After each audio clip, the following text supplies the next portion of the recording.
wearing, diamond ring wearing, kiss stealing, wheeling dealing, limousine riding, jet flying, son of a gun, and I'm having a hard time holding these alligators. You're talking to the Rolex wearing, diamond ring wearing, kiss stealing, wheeling dealing, limo jet flying. We Ric Flairin' on it, flaring on it. We Ric Flairin' on it, flaring on it. Rolex wearing, diamond ring wearing, kiss stealing, wheeling dealing, limo jet flying. We Ric Flairin' on it, flaring on it. Jack, we Ric Flairin' on it, flaring on it. It's apparent these girls staring. I'm Ric Flairin', gold across my chest. I'm fresh to death. I'm Paul Bearing, not at all scary. One eye open like Betty Wops and fine to these circles that's going in like a carry shot. Woo! I'm going in like a Mary Pop off that Mary Crop at the top flow at the Marriott. So questioning me is like questioning you. See, we the best dressed, so come and get blessed with the crew. Not one but two, different ways to slaughter your crew. Committed tat across the chest, I guess she blessed with the truth. People want to see them checks, representation of proof. Living through my elders trying to resonate to the youth. But ain't nothing to get my flash on. Longevity is heavily embedded in my melanin. Layman terms, I last long. My grind repetitive, I'm smoother than real silk. Lyrical cash cow who can't cry over spilled milk. We in here. You're talking to the Rolex wearing, diamond ring wearing, kiss stealing, wheeling dealing, limo jet flying. We Ric Flairin' on it, flaring on it. We Ric Flairin' on it, flaring on it. To the Rolex wearing, diamond ring wearing, kiss stealing, wheeling dealing, limo jet flying. We Ric Flairin' on it, flaring on it. We Ric Flairin' on it, flaring on it. This ain't no normal situation, this preparation with greatness. Industry full of fakeness, it's really up for the taking. See, life is what happened to you, more so how you take it. Don't get stripped of your knowledge and mentally leave you naked. I like to live otherwise. I'm sorry that I'm fresh to death. I put the polo and apologize. See, black son, we ain't nothing like the mother guys. Quit to socialize, we organize, then we mobilize. Off the deep end like a scuba diver. And no confusion, just keep it pushing like Uber drivers. Woo! Business fresh just like a supervisor in a Gucci visor. Can't find a smoother rhymer. You're talking to the Rolex wearing, diamond ring wearing, kiss stealing, wheeling dealing, limo jet flying. We Ric Flairin' on it, flaring on it. We Ric Flairin' on it. You talking to the Rolex wearing, diamond ring wearing, kiss stealing, wheeling dealing, limo jet flying. We Ric Flairin' on it, flaring on it. We Ric Flairin' on it, flaring on it. Yeah, DQ baby. Shout out that boy Nigga for that fire track. Hey, Black Sun, sun up. What's up, Vinny Vegas? What in Vegas? Yeah. Shout out Pharaoh's Kids, D-Phase, yeah, Bubba C, yeah, Ric Flairin' on them, Ric Flairin' on them, Ric Flairin' on them, Ric Flairin' son up, baby. Hit up Bohasha. Listen, brother, off script, there is a word from the Lord. Listen, God has given you the anointing of pettiness. Brother, you've been getting on JSU's neck since you got here. I never knew you was going to do a show about the Dion disciples.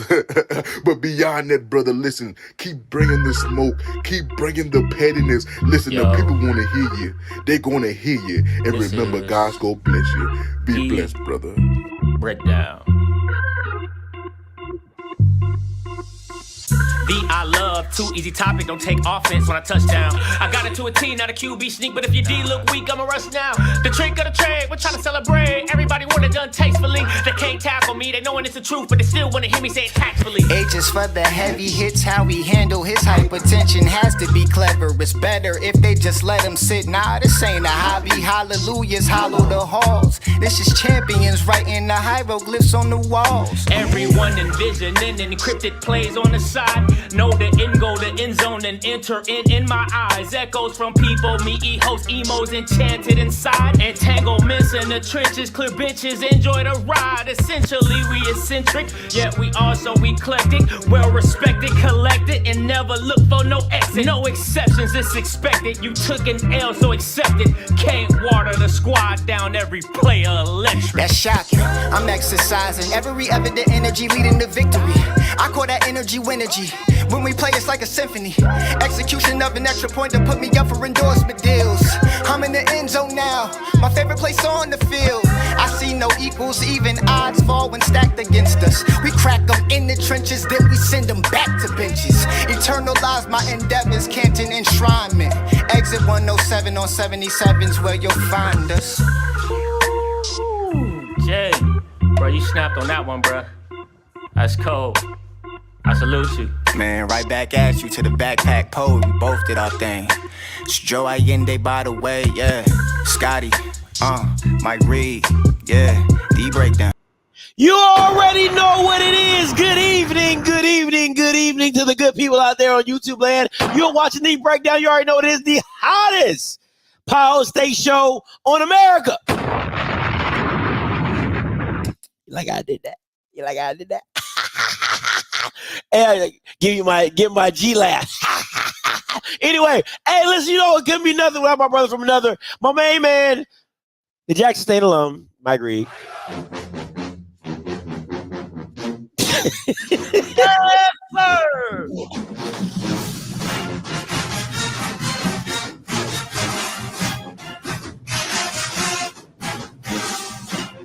All right, that's enough of that. Yes, sir. Yes, sir. It's homecoming. Yes, sir. Had to get it out of my system, Scotty. I'm so glad. I'm so glad I can assist you on that. I'm so glad. I'm fired up, J State. Fired up. Woo! Congratulations. Fired up, J State. Fired up. Fired up. Hey, it's homecoming week. Okay. Anyway, man. Anyway, I'm just glad this week, this year, that it wasn't all the Mississippi schools on one platform. You know what I'm saying? Last year was like all Corn Valley, all y'all Bama's was having y'all same thing at the same time. That was an epic fail. But, you know, at least y'all got to spread it out. You know, if you want to go here, you can go there. You know, if you want to. I mean, ain't nobody really going to valleys, but, you know, we know which one you ain't going to. Hey, yeah, you might be surprised this year. Oh, I might now we might be surprised. Yeah. Yeah, okay. Don't yeah, all right. know what Mike Reed gonna be here. Everybody keep asking. I can't tell y'all. It won't be in the valley. It won't be in the Delta. Hey, just know everybody gonna see me. Everybody gonna get to see Mike Reed this year. And my dad went to Alcorn homecoming. He said he had a good time. He said Alcorn homecoming was good this year. And he met a couple people that watched the show, Scotty. Oh, that's what's up. And I was like, Mike Reed, your son? I be watching him and Scotty. So we got some watchers out there in the Alcorn land. Man, listen, you a celebrity out there, y'all. But your dad was like, yeah, that's my boy. That's my boy.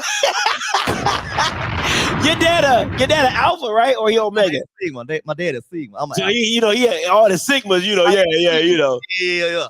All them be at the tent. Yeah. So shout out to Pops, man.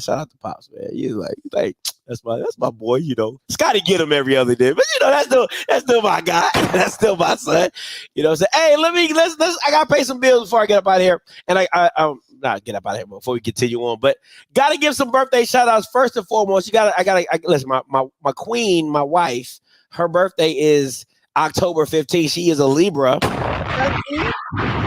You know what I'm saying? Listen, so she made this flyer, right? So she was like, I don't want you to pick no bad pictures. So she made her own flyer. She was like, you ain't about to have me looking no crazy. So she shout out to her. Okay. She's like, so don't make me look crazy. So if you would like to donate, we would love for you to donate to Key's birthday. All right. As you can see, it's Cash App $ Aquila. All right, very simple, nothing crazy. You know, we're very professional out here in these streets. Okay, so one of your birthday shout out to my beautiful wife.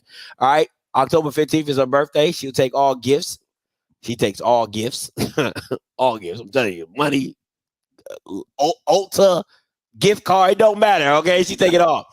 Next, listen, I got to give a shout out to a lady. Her birthday was Tuesday, but I don't really do shows on Tuesdays. So I told her I was going to shout her out today. Her name is Michelle Daniels. Shout out to you, Michelle. Listen, she wrote me a note, man. She really made my day. She was like, oh my God, you text back. I said, that's what the number's for. I'm going to text you. You know what I'm saying? So like people be texting, they don't think I'm going to respond. It's me. All right. So when you hit that number up top, you definitely texting me. So she was like, oh my God, I can't believe you text back. So she said, if you could give me a shout out, I would really appreciate it. So happy birthday to you, Michelle Daniels, and to your son. Happy to y'all, man. So I hope y'all doing y'all thing, man. Shout out to y'all. So, all right. Let's get into this show that I so dreadfully. You ain't got no hot topics for me? Oh yeah. You know, I got a little hot topics. I got a little, you know what I'm saying. But before we go, 3-day countdown to who is sweat. He better win some ball games, or his ass ain't gonna be sweating for too much longer.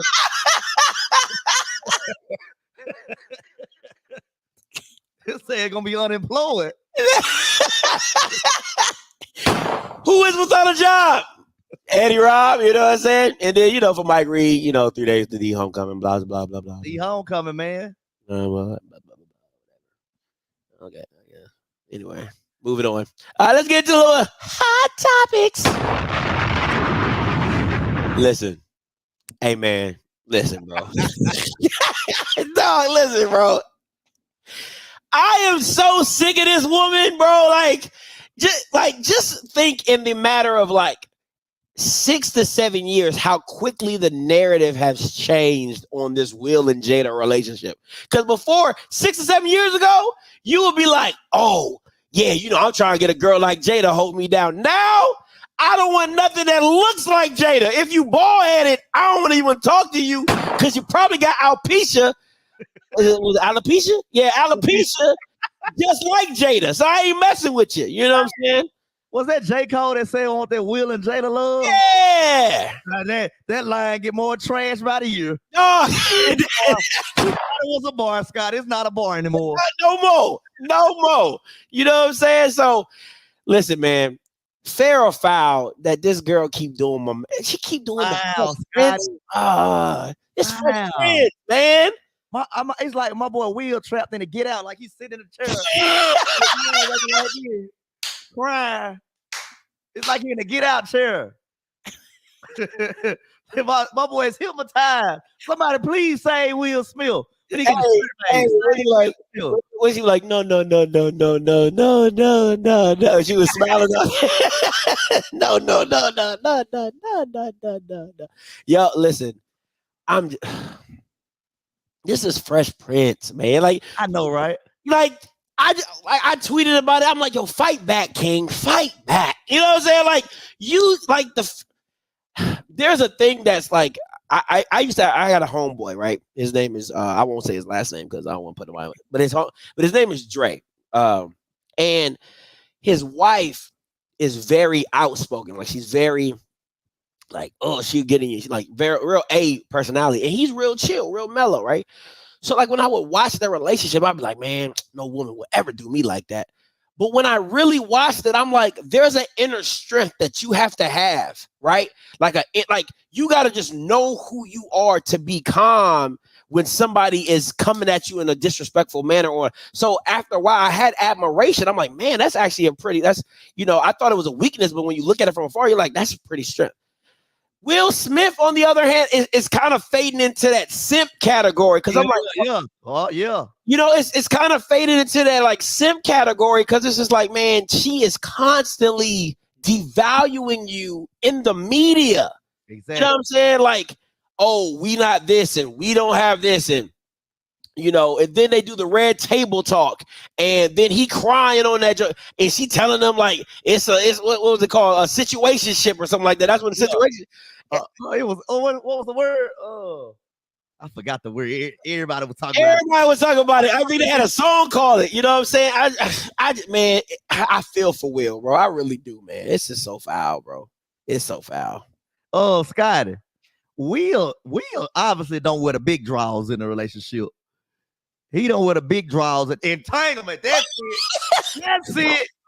Entanglement. Will, you got to put on your big draws, man. You got to put at some point. You got to put on your big draws, man. At some point, I know you love your woman and all that, but you know it's some things you got to put your foot down on. Am I right, Scotty? You a married man, Scotty? Listen, bro. I love Key to death. Ain't no way she be out here just wilding like this, bro. Ain't no way. And I love Key to death, and I respect if Key had to say some stuff. I'm cool with me, but after a while, you can only take so much, and I would expect the same thing from Key, right? Like, after a while, Key gonna be like, "Don't act like I wasn't with you before you started this thing." So. But to me, I'm like, Will, like you probably worth about $400-500 million. Like what? Why are you taking this? And Scott, this the thing. Okay, all that happened, right? So it kind of settled down because Will dropped the Bel Air show. Yeah. Dropped the Bel Air show. So he was really kind of, so we was really kind of sweeping it under the rug. Now he back to zero with this. He back to zero. He's fallen to the simp category now, man. It's hard to come back from this now. Yeah, I can't. And the whole time they've been separated. The whole time you done slapped this man on national TV. I'm talking about grandma and them seen it. You done slapped this man. Talking about keep your wife's name out your mouth. She out here messing around with August Alsina and all type of crazy stuff. Hey man, he better than me because it couldn't be me, Scotty. Yeah, listen, bro. I'll be out here. City boy. I'll be out here. I'll be the male version of Sexy Red out here, man. Boy, pound, just left pound time. Out here wilding, boy. Pound town, just left pound town. I be out here wilding. Boy, you can't tell me not. I'd be sticking and moving if I was Will. Sticking and moving, boy. It's gonna be hard for the City Boys to come back from this. We down 5,000 points after this guy. Yeah. We ought to put us down, man. And he from Philly. That's how they doing it. He got the whole state of Philadelphia looking bad. I don't care what nobody say. He got the whole city of Philly. The state will be Pennsylvania. So he got the whole state of Pennsylvania and the city of Philly looking bad, looking horrible. Absolutely horrible. Embarrassing the Eagles, the Sixers, Penn State, Pittsburgh, Steelers, Flyers, all them guys. Yeah. They all lose it. Man. Listen, man. You can't do that to the Fresh Prince though. At some point, I'm not gonna lie to you. That moniker would just have to rise up in me. I'm Fresh Prince. Exactly. I'm Fresh Prince. I was having all the baddies. You know what I'm saying? I was getting Lisa. You had exactly. You had all the girls in Fresh Prince. He took Lisa from Carter. He ain't taking nobody else. How can he bounce back from this? Oh, he gotta get a divorce. And he got to go on the internet and go crazy. He got to file. He got to you got to file for divorce to make it feel like you getting your manhood back. You know what I'm saying? So, and then you got to go on the internet and go crazy, like a different female every day, posting a different female. God, smile in the mouth, all type of crazy. Visa, we in a visa. Sandro Pay, we out here. Crazy. We out here. So, and this living ain't easy. And then the thing about it, what makes it even worse is your kids are seeing this, right? The whipping, I whip my head back and forth, girl, and all. They said, bro, gotta smash Brittany Renner.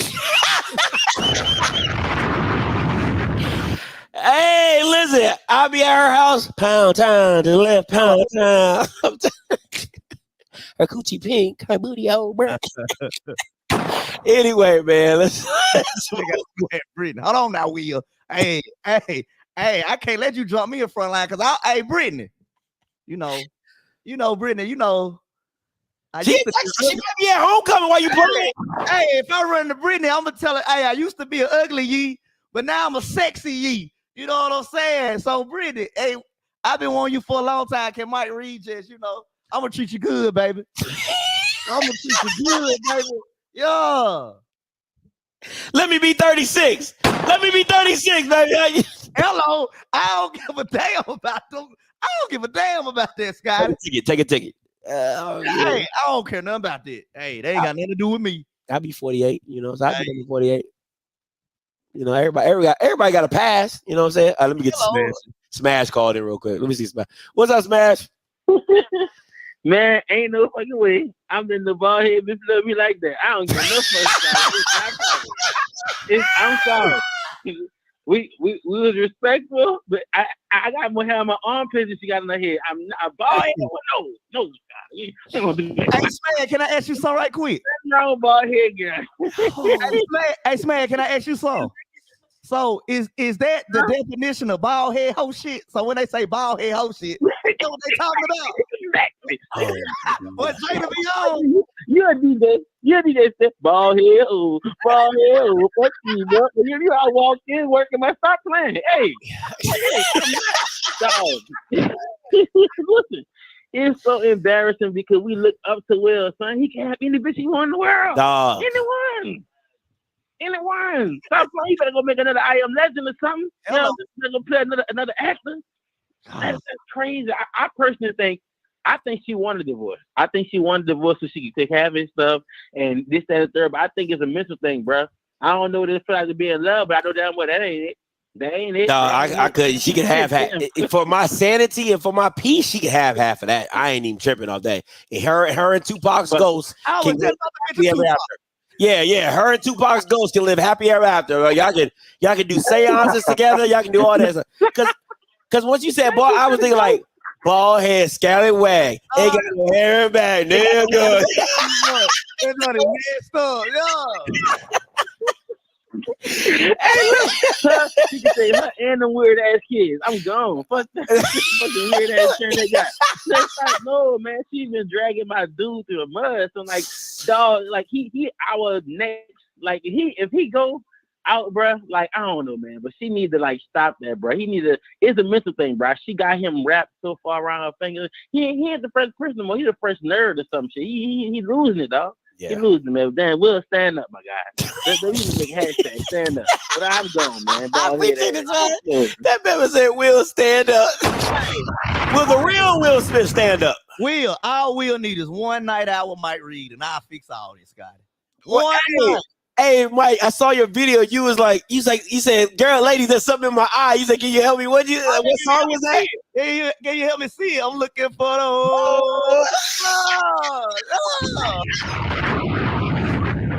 That Jake was he said, "Ladies." He said, "Ladies, something's in my eye. I need some help." I'm looking for the. Hey, listen, we be out there. We're like, let's go, Will, popping bottles. So everything with Will. One night out with Mike Reed. One night out with Mike Reed, I'll change all that. You be like, everything on my man. Everything on my man, right? let me get 8 of 1942, 10 ace of spades, and put it on his tail. On his tail. And we gonna have us a damn good time, Scott. Oh, man. Oh, absolutely. Yeah, he can't do that. No, I feel you, bro. Bad Boys is careful. Yeah, he can't do that. Nah. He can't be playing Mike Larry on one end and then over here looking like, you know what I'm saying, a simple on the other. Nah, I can't do that. Can't No. They gotta bring in. It's over with. You know what I'm saying? I wanna be like Mike. Nah, I can't do that. Yeah, you gotta bring somebody else in. I wanna be like Mike. He gotta get married or something. Anyway. Hey, oh God, here we go. Yes. You sound like the dude from Coming to America. Yes, Indy face. Indy face. Yes, we got our swag back. In defense. Yes, Scotty. Yeah. I loved it. Woo! Y'all, hey, y'all almost broke my finger trying to take Scotty in that first quarter.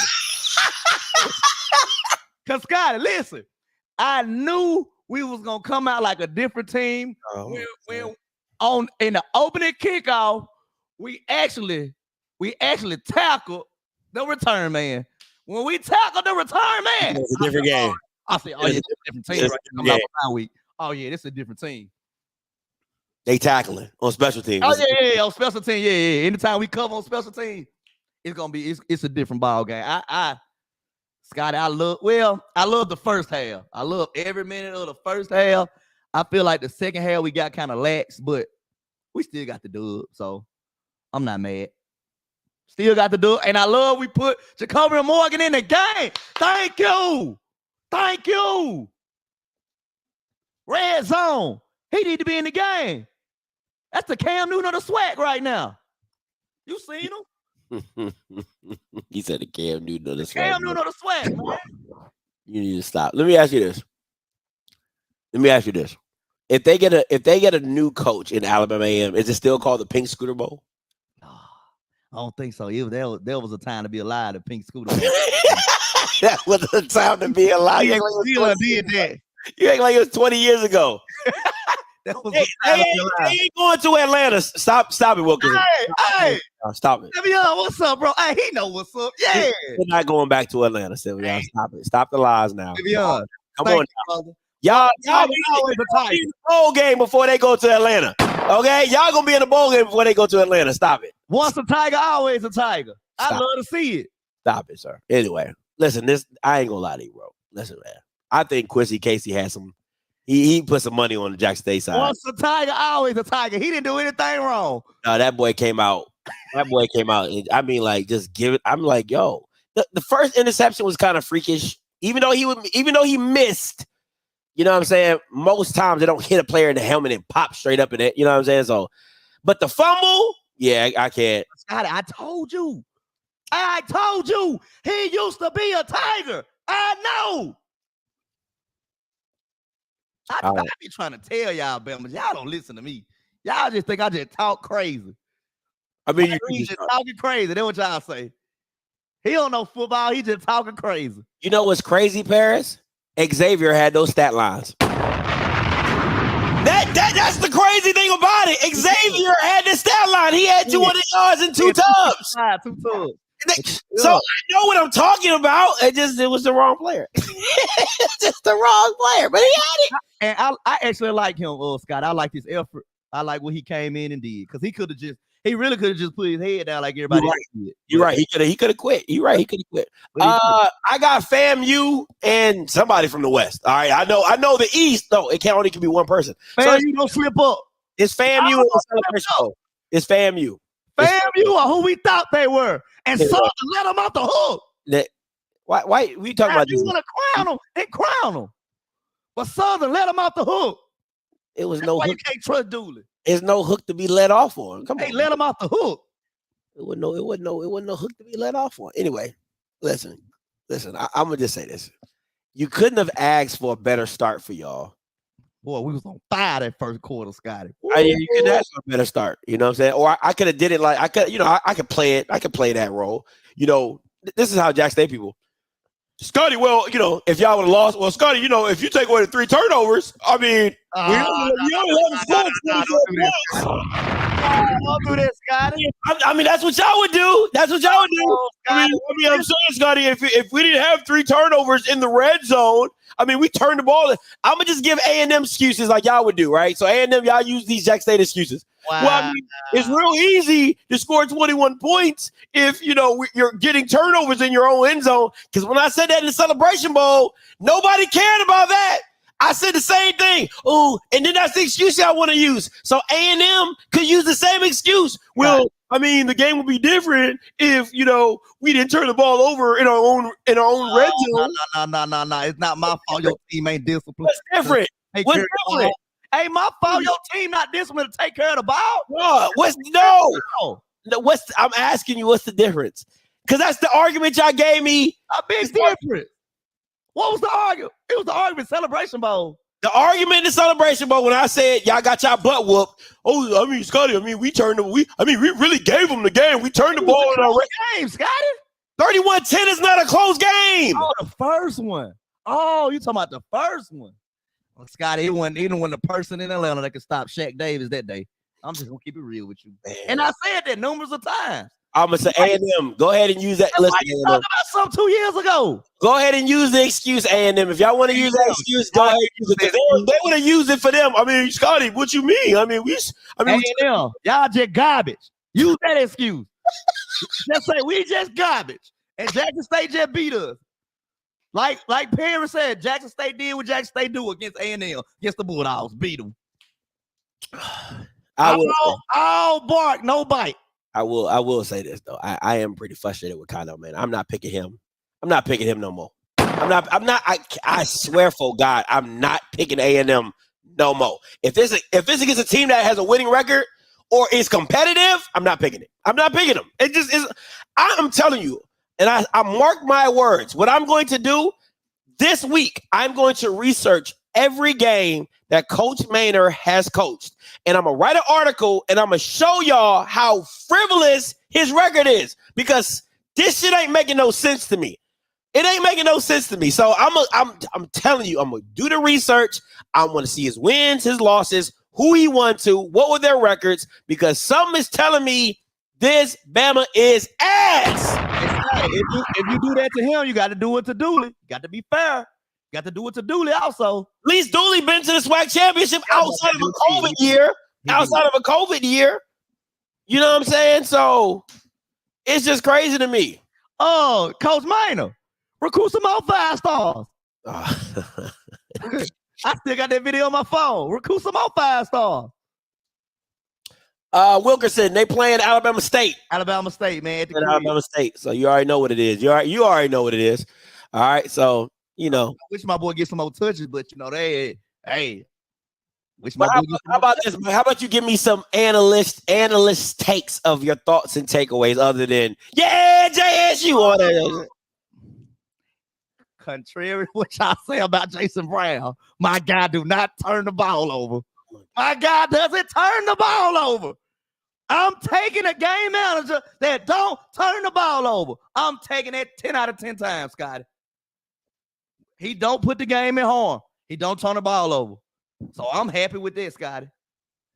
And I don't feel like we completely got our swagger back, but we look like a completely different team than we looked 2 weeks ago. Completely different. We cleaned some things up in special team, offensively and defensively. I love this, Scotty. I'm going forward. I'm positive, Scotty. I'm so optimistic going forward. I can't wait to see those. So you're optimistic of being second. That's what you're optimistic. No. FAMU, don't slip up. That's all I'm gonna say.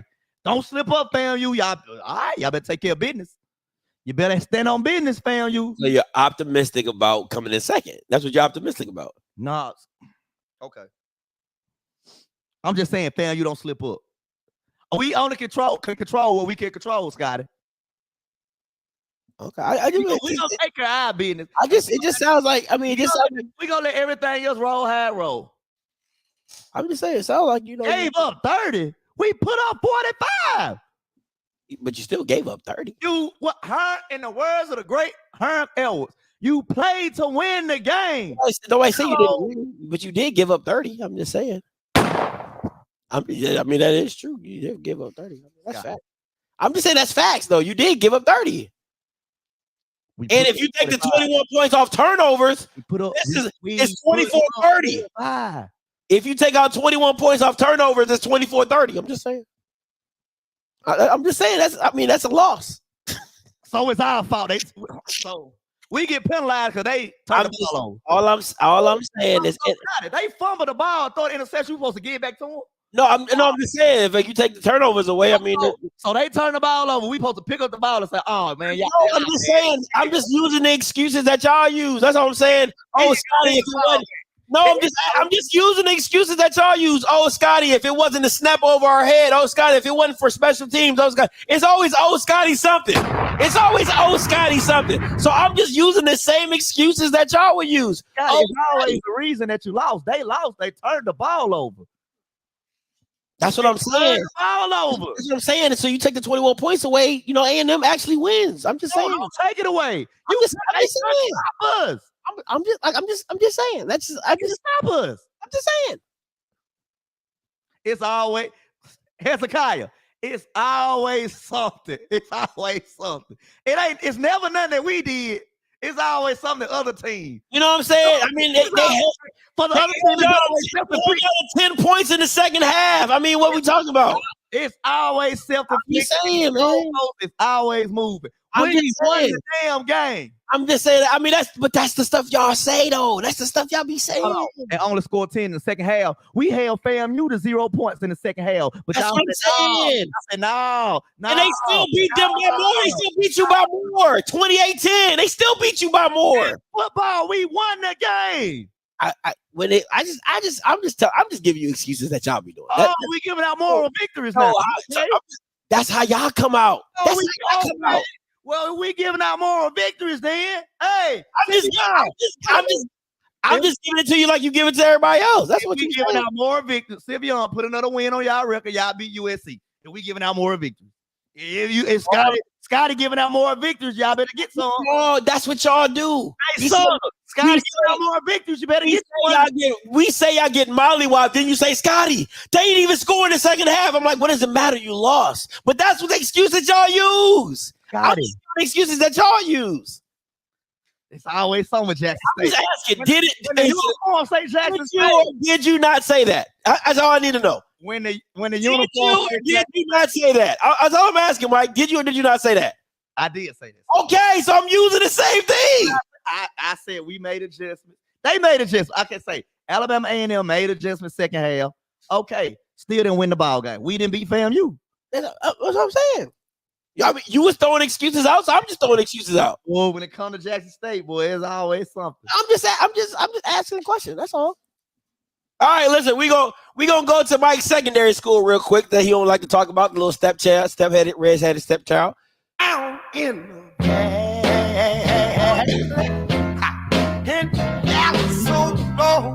down in the valley. Hey, Coach Wade, I got a big bet on you, bro. Let me hear that Otis and Redding again. Down in the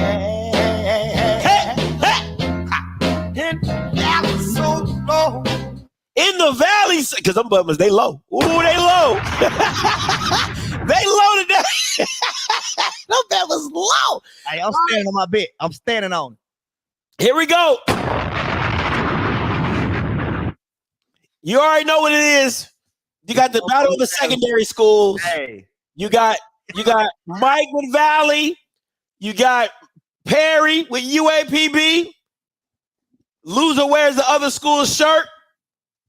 Mike, you can talk about the game real quick. I'm gonna go to the bookstore and get Perry White. What Perry White wear? Extra large. Give him an extra large. I think it's a large. I think it's a large. Okay, I'm gonna go get him a shirt from the bookstore because Kendrick Wade gonna have them guys ready to play Saturday. It's homecoming at the Valley. If you ever been to Valley, you know Valley is a special place, especially on homecoming. You smell the catfish and the barbecue and the Ain't nobody tailgating in Valley. Stop it. God, you ain't never been. Have you been to Valley homecoming? I've been to Valley. But I've been to Valley. But you haven't been to Valley homecoming. See, Valley only Valleys for 2 games. Homecoming, Jackson State at home. Valley only Valleys for 2 games. It's maybe a little for Alcorn, but it's not at the capacity of homecoming and against Jackson State. That catfish and the barbecue gonna be in the air, Scott. I'm telling you. Gonna be like 3 people out there tailgating. Stop playing. Scott, it's gonna be major out there. Stop playing. If you ain't never been to Valley homecoming, you don't know what I'm talking about. But if you been, you know. The whole Delta coming out, it's a Delta fest. That catfish gonna be burning. That barbecue gonna be sizzling, man. I'm taking Valley. Valley by 7. You ain't got no choice to take Valley. You already made the bet. You ain't had no choice. But Scott, they lose. They done lost every game. You still didn't have no choice. You already said you was taking Valley. You already made the bet. The game was already decided. But at one point, I was like, eh. You was. I'm like, dang, I should have made this bet. But I'm doubling down. Let's do it. Yeah, I mean. 3-5-4-4. You're looking down the barrel of the devil's gun. Okay. Yeah, it must be a suicide because that man was about to shoot themselves. Stop playing me. Listen, UAPB by a mile. Okay, it ain't even close. This game ain't even gonna be close. UAPB gonna come down. They gonna spank them and they gonna get up out of there. Simple. It'll be a tough place to play, Scotty. That's a tough place to play. Now, I will say this, what Jay Love says, they got this guy, Jamarian Williams, that they played last game. I haven't seen his film, but his stat line looked pretty decent. I'm gonna have to go back and watch the game. But the thing is, they like to play 2 and 3 quarterbacks. Pick a guy and stick with him. Well, they didn't sub nobody. He played the whole game. He played the whole game. So I don't know if there's going to be something going forward. But, you know, I get what you're saying because they have, you know, 2 or 3 quarterbacks that they play. But they let that kid ride it out all the way for the whole game. So I'm curious to see what he looks like against this. But listen, I would be absolutely shocked if Valley wins this game. Just absolutely. Valley is excited for homecoming. Scotty, it's just something different in the area Valley for this game. It's gonna be different. This game gonna be different. I really think people need to understand how good of a job Coach Dancy did at Valley. Because I mean, like when you sit back and observe, you would never talk about Valley like that if Coach Dancy was there. It was always the game's gonna be competitive. A lot of things can go a lot of ways. Things could look differently, but you knew they were going to compete and they could possibly upset. Like they almost upset FAMU when they came to Valley. Yep. They almost upset Jackson when they came to Valley, and they beat PV twice. So people need to really put some respect on Coach Dancy's name when it comes to building a program of what he did down in Valley, because that was tremendous just to get 3 to 4 wins out of that team when he did. So. Dancy was one of those type of guys. If you go in the kitchen and say, Dancy, I'm hungry, and you look in the refrigerator, you ain't got nothing to eat, Dancy be one of them guys, he'll take anything and make a gourmet meal out of it. Facts. Anything. You know Alabama be cooking in jail, be cooking hibachi and all that in jail, Scotty, on video. That's what Dancy be doing right there. He'll take some chips and crumble it up and mix it with the noodles and add a little cheese to it. You got a whole hibachi meal when he finished. Listen, my dad was locked up most of my life, right? So when he came home and I went to visit him for the summertime, he was making like these gourmet noodles with ramen, cut up. He had like grilled hot dogs, cut up peppers, and all that. I was like, for ramen? He was like, yeah, this is how we did it in the joint. Hey, it was fire though. I didn't go, boy, that thing was so good. You talking about a meal that was filling? Boy, that thing filled you up, but that drink was so hood, bro. I was like, y'all, man, was boy, I tell you. And he'll get some newspaper and put it on top of and start ironing that drink. That joke was funny. Yeah, Vincent Dancy was that guy, but y'all don't be surprised if Vincent Dancy is on the sideline coaching in the SWAC soon. Hey, don't be surprised. Mike Reed told you. And listen, that has been our time for Down in the Let's go, Valley. Let's go. Down in the Valley. Oh yeah, I found that sample. I was going to use the Down in the Valley with it. No. We don't rock with that. You know what I'm saying? But then I was like, oh shit, that odor. I was like, oh, that's hot. I said, okay. I'm about to see you Devil's Gun. Remind me. You said what? Devil's Gun. The fight song. Yeah, I'm about to sing to you. B5. Oh, fun. You're looking down the barrel of the Devil's Gun. No. I like Down in there. Okay. Down in the that nigga vibe. And I'm so low. That nigga vibe. that Otis is a vibe, bro. And it goes perfectly with the segment. You know what I'm saying? So I gotta, you know what I'm saying? Here we go. Oh, Scotty, you puzzle my brain with this one. 1 and 2 was a lock. Boy, that 3, 4, and 5 spot. It's like, you know, that guy that got the little game when you gambling, you move to the caps. Oh, with the 3 balls. That's how I was moving these teams around. And then I still ain't got it right. I just said, man, these people beat these people. These people beat these people. So I don't know if I still got it right. Well, I'm gonna go with my Power 5 first, and you can explain all yours. Okay. Very simple for me. Very simple for me. Hey, I'm gone. That's my list. Calm down. It's my list. Right. Number 1, FAMU. Very self-explanatory. Now, this is where it gets tricky. Right? 2 through 5 for me is super tricky because there's a triangle with Alcorn, Grambling, and PV. Exactly. Alcorn beat Grambling, Grambling beat PV, and PV beat Alcorn. So it's a lot in there. So you know what I'm saying? You just gotta figure it out. The reason that I gotta go Jackson at 5 is once again, I don't like their schedule. Their schedule ain't really been impressive to me, right? Alcorn has played McNeese, Grambling has played LSU, PV has played, I think they played like Abilene Christian.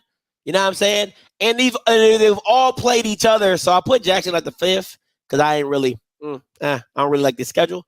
But everything else, I think Alcorn is number 2 because of Aaron Allen. He's been the most consistent quarterback out of Miles and Trayvon, especially Jason. Jesus Christ. Aaron Allen got Jason Brown beat by a mile. Okay, let's be honest. Okay. Grambling has the most explosive offense out of these groups. PV's balance. Jackson State's really a run first team, so it all depends on how you feel. But yeah, this is my 1, 2, 3. That's how I came up with it. Oh, Scotty. You in the wrong business, Scotty. I'm just saying that's how I feel. You know, you should have been a what's it? You should have been like a stadium maintenance guy. Cause you know how to move that goalpost, man. you know when the students rush the field and they take down the goalpost. You should be that guy to put the goalpost back up. I'm just saying. How are we number 5? I'm just giving you. I gave you logic. I just gave you logic. You gotta explain to me how you're number 2. That's all I need to understand is how you're number 2. One lost team. We only lost to the number 1 team.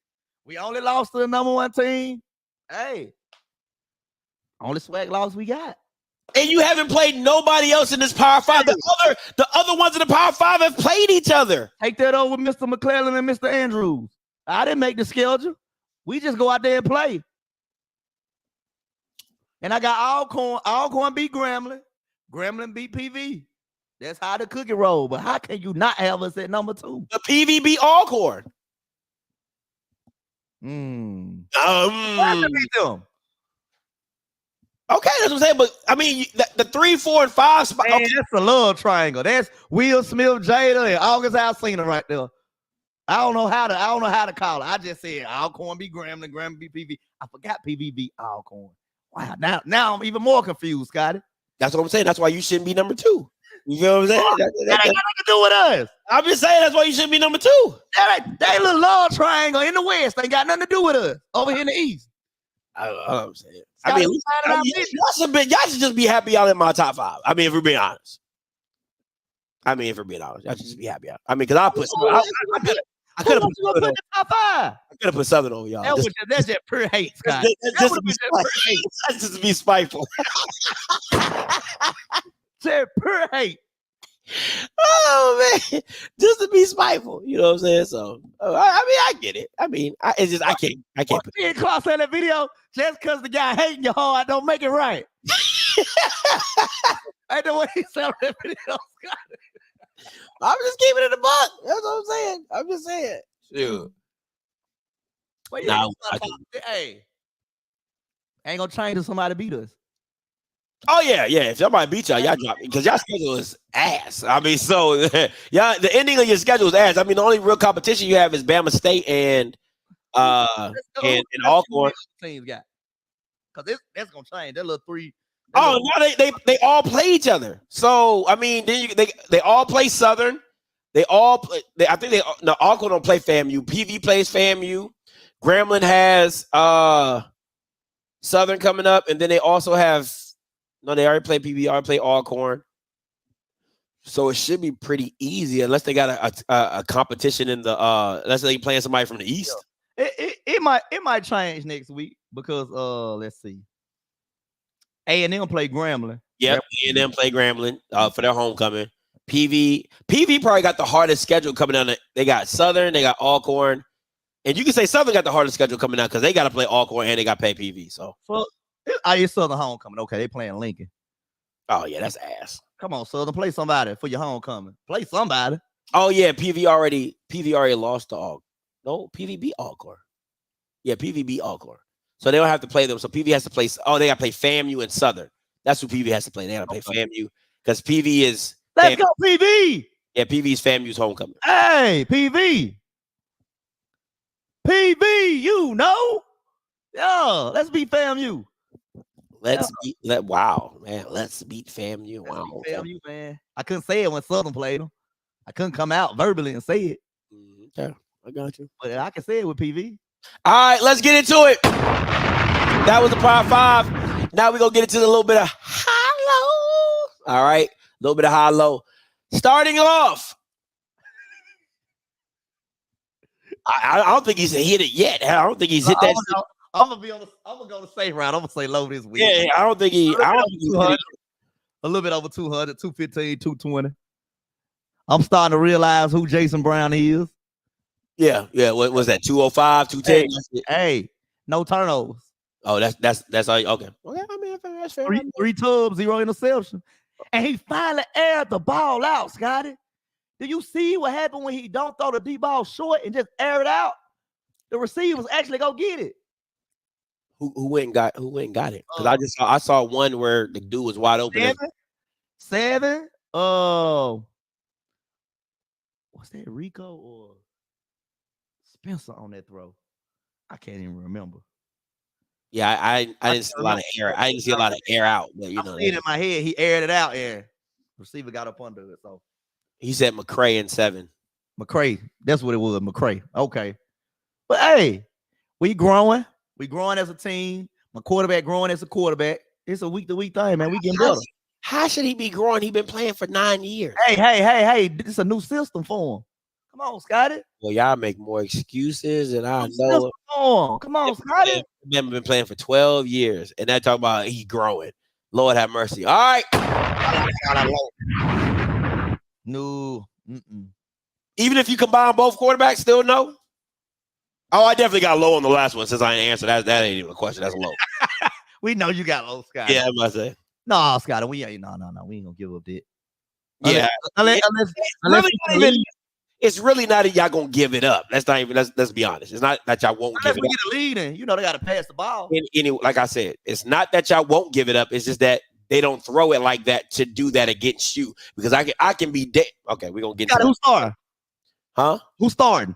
Probably Demetrius. Oh boy.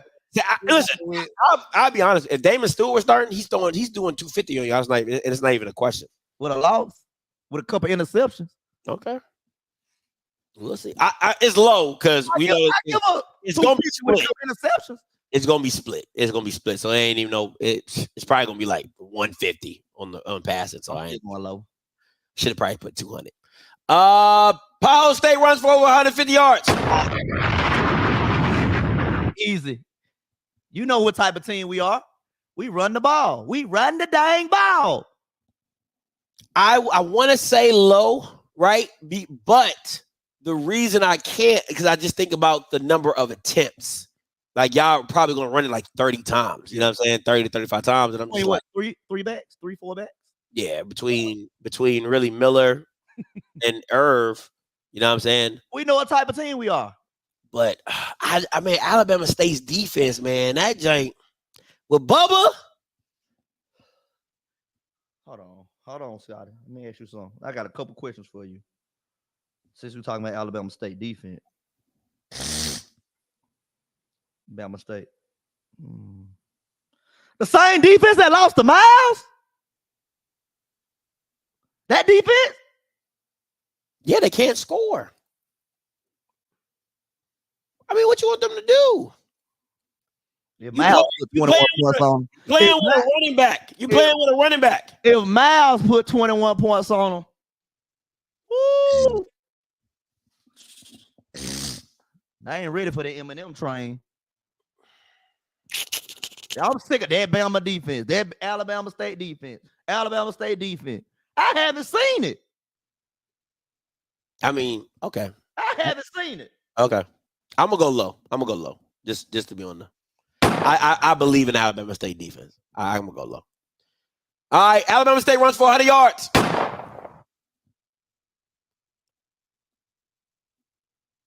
I give them high. Yeah, I'm about to say, between the quarterback and running back, I'm like, that's an easy 100. I'm about to say that's crazy.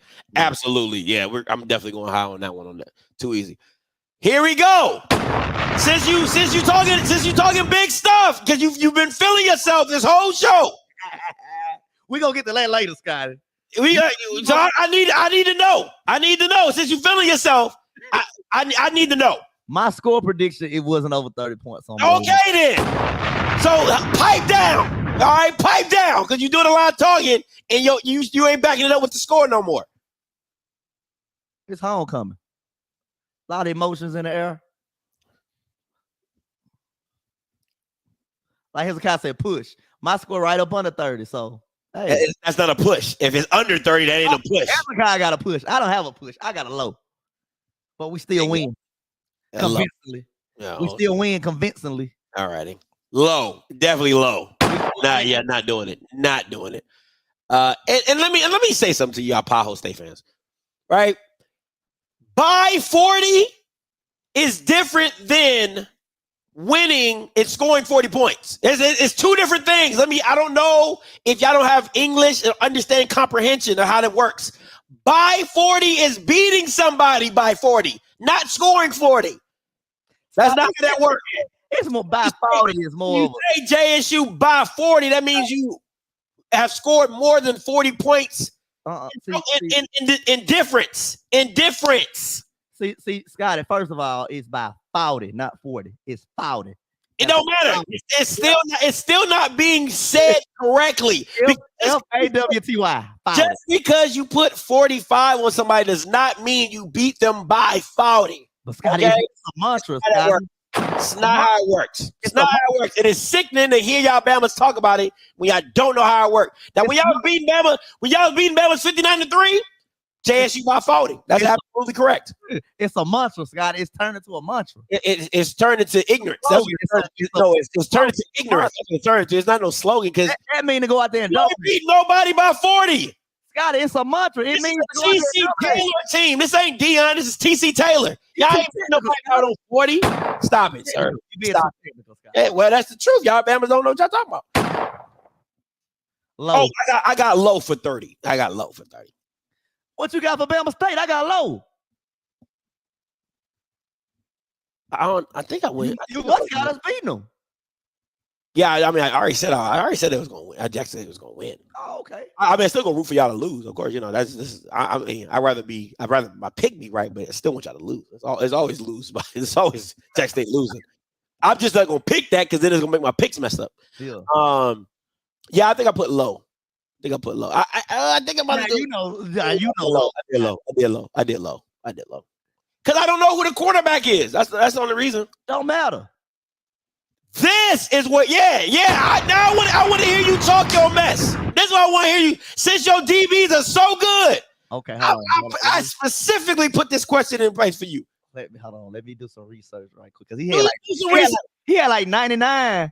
I think he had 99 Saturday, right? Yeah, he sure did. With like 6 catches. So I just low. We gonna lock some up. Yeah, I said it. High. Some up. High. Ain't not one of your DBs for him. Not one of your DBs can stop this guy. We game planning for him, Scotty. Low. Not one of your guys can play. That's the only thing they got on offense. Low. You think we gonna let him go out there and do it? No. Y'all can't stop him. We got something for that. High. We got something for that. Definitely high. High. Double high. High. All right, here we go. Now, these have been the previous scores. I took account. of it in my score prediction. I was like, the last 2 years, it can't take account, because at the end of the day, those are Dion teams. Those are you're not understanding. Like, this is a TC Taylor team that is less talented than those teams.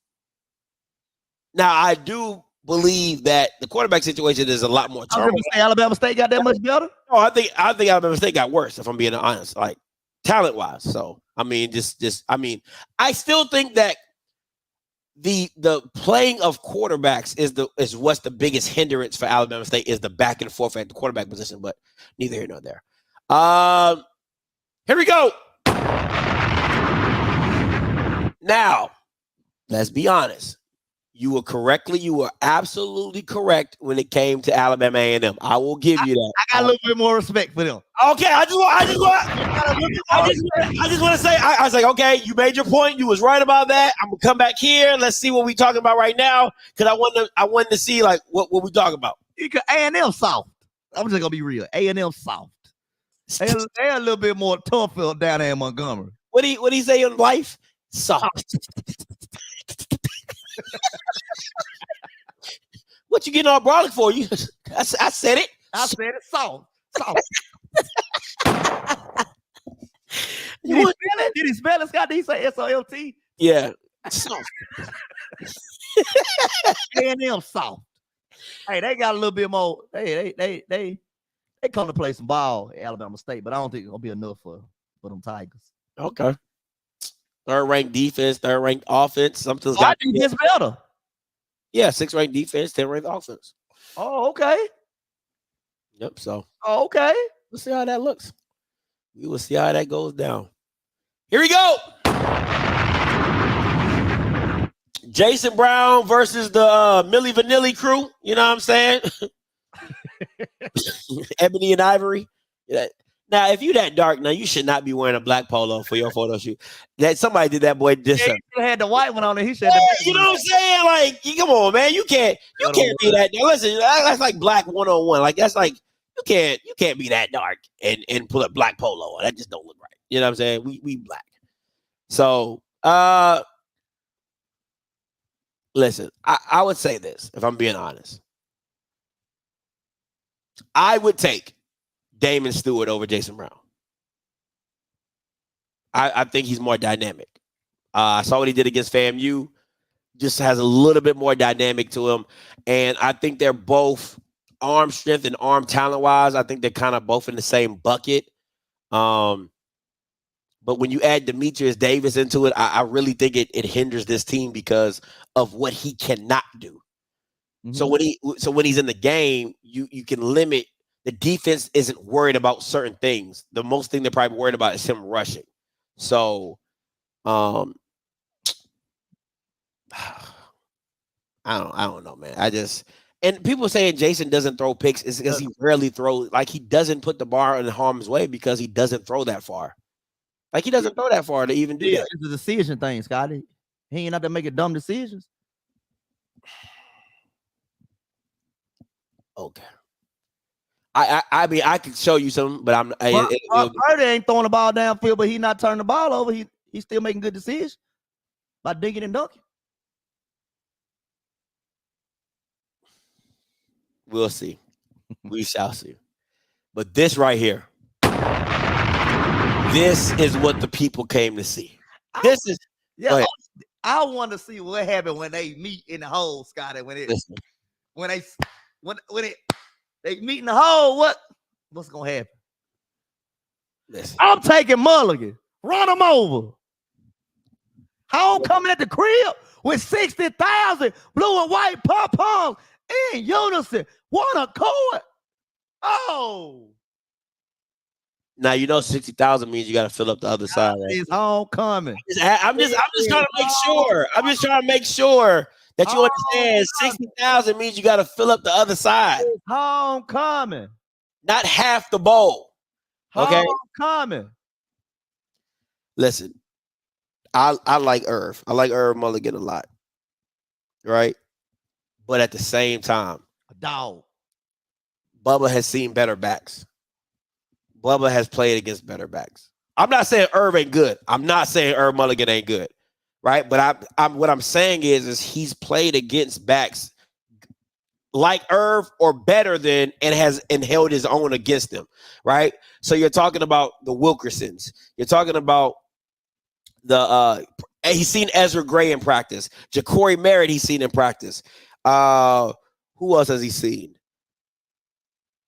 You can go back to Ladarius Skelton when they played against Southern. He's seen better runners of the ball. And for me, I just think that this is what he does. Like, I think the game against y'all last year, the kid had I think he had like 17 tackles. Y'all acting like Mulligan still can't. He still can't hit you with a move. Because he's capable of doing both. He can run you over and he can hit you with a move. He ain't gonna hit you with too much of a move. Oh wow! So what's gonna happen when he hit him with that move? When he could? I don't see Irv hitting nobody with no moves. He's a straight line runner, and he's gonna run through you before he gives you a move. So on that Saturday, 2:00, ESPN Plus. I don't. Now Miller hit you with a move. Irv ain't gonna hit you with no move. That ain't even Irv Mulligan's game. That's not his game. He's gonna run past you. He's gonna run through you. It's just very simple. Like, it's the A to B. What's the quickest point to A to B? And that's Irv Mulligan. But this matchup is going for Alabama State to be in this game. Bubba is going to have to be the defensive player of the year. He's going to have to play like the defensive player of the year. That means he's going to have to diagnose it. He's going to have to read it. He's going to have to see it before it happens. He got to block too. And be met in the hole by Irv Mulligan and keeping it flat on the line. So he can't let them get to the second level too early. Too late. You know what I'm saying? With the offensive linemen and stuff like that. So he's going to need his D linemen to do their jobs, and Bubba's going to have to come in the field. But I'll tell you this: if Bubba can see it and he gets his hands on Irv Mulligan, it's gonna be a high likelihood that kid comes down. So I think it's gonna be a great game. I think it's gonna be a great interior battle, because I think defensively, Alabama State's D-backs are tall and lanky. Mikey Victor is like 6'4", and then the other corner they have is like 6'2", 6'3". So, you know what I'm saying? I don't see many big plays going over their head, because the style of play that they play is more like a bail, cover 3, man, trail type of technique and stuff like that. So we'll see how that works out. But I'm just curious to see what it looks like. This is the biggest matchup for me. This right here. Defense first. Alabama State's defense versus Jackson State's offense. And if the defense doesn't step up, this game is completely over. It's completely over. Because I don't think Alabama State's offense is that dynamic to put up points like that. So if Alabama State can keep Jackson State under like 17 points, then you're going to have a chance to win the game. They couldn't do it to Miles. That's fair. That boy Clown Peter pretty good though. Hey, I'm just saying. Yeah, that boy Clown Peter pretty good though. I also like the way we scheme up the run blocking scheme, Scotty. How so? I think Coach Moore do a good job of not taking Bubba out the game, but kind of neutralizing him in some aspects. Like, you can't take him completely out the game. He's too good for that. Just neutralize him, for a certain amount of plays. Because they do a pretty good job of blocking that second level. Because once getting that secondary is over with. Oh yeah, ain't nobody gonna try to tackle that kid. That kid just listen. That's a health decision. I'm not trying to. I'm grabbing shoulder pads. I'm grabbing horse collar. I was small when I played in high school, Scott. I seen them big back come my way. I got the way. I was smart. I knew what to do. So all right, narrative if they lose. Oh my God. Who lose? If you lose, it's a possibility. Every game is a possibility of losing. No, not homecoming. He went to JSU. He know what's going on. Not homecoming. No, sir. Don't see it, Scotty. So, okay. So, I can't answer that question. You never lost homecoming? I ain't going to say that, Scotty, but no. That's what you're making it sound like. Not with TC. No. TC going to have them guys prepared, ready to play. When's the last time you lost homecoming? Ooh. Can't believe it. Against a it was probably a formidable opponent, not like a cupcake. You know how Southern be scheduling they do is like, not like that. I'm talking about like a FAMU PV. You know what I'm saying? Valley UAP. It wasn't too long ago. Wasn't too long ago, to be honest. I know there's some JSU historians in here in the chat. Yeah. They ain't gonna say too long ago. When it talks about losing, then JSU fans go amnesia. I'm gonna be for real. It wasn't too long ago now. You know what I'm saying? They be like, I can't remember anything, Scotty. It's been a while, but it ain't been too long. My brain don't go back that far. Like, all I remember is I'm after AP, after prime. Like, you know what I'm saying? 17 Alabama State. Y'all lost to Valley for homecoming? Oh, yeah, Valley did. And did. And did. I see why y'all had to go get Prime if it was getting like that. At the vet. But Valley gets up for Jackson State. That's the only game they get up for, Scotty. So it's Valley Super Bowl. So it shouldn't make no difference who it is. It's still Valley, bro. Like, what are you talking about? No, they had who was the coach back then? Was Carl Morgan the coach back then? Carl Morgan was a damn good coach, Scotty. Carl Morgan had Valley #1 defensively in the SWAC for like a couple years.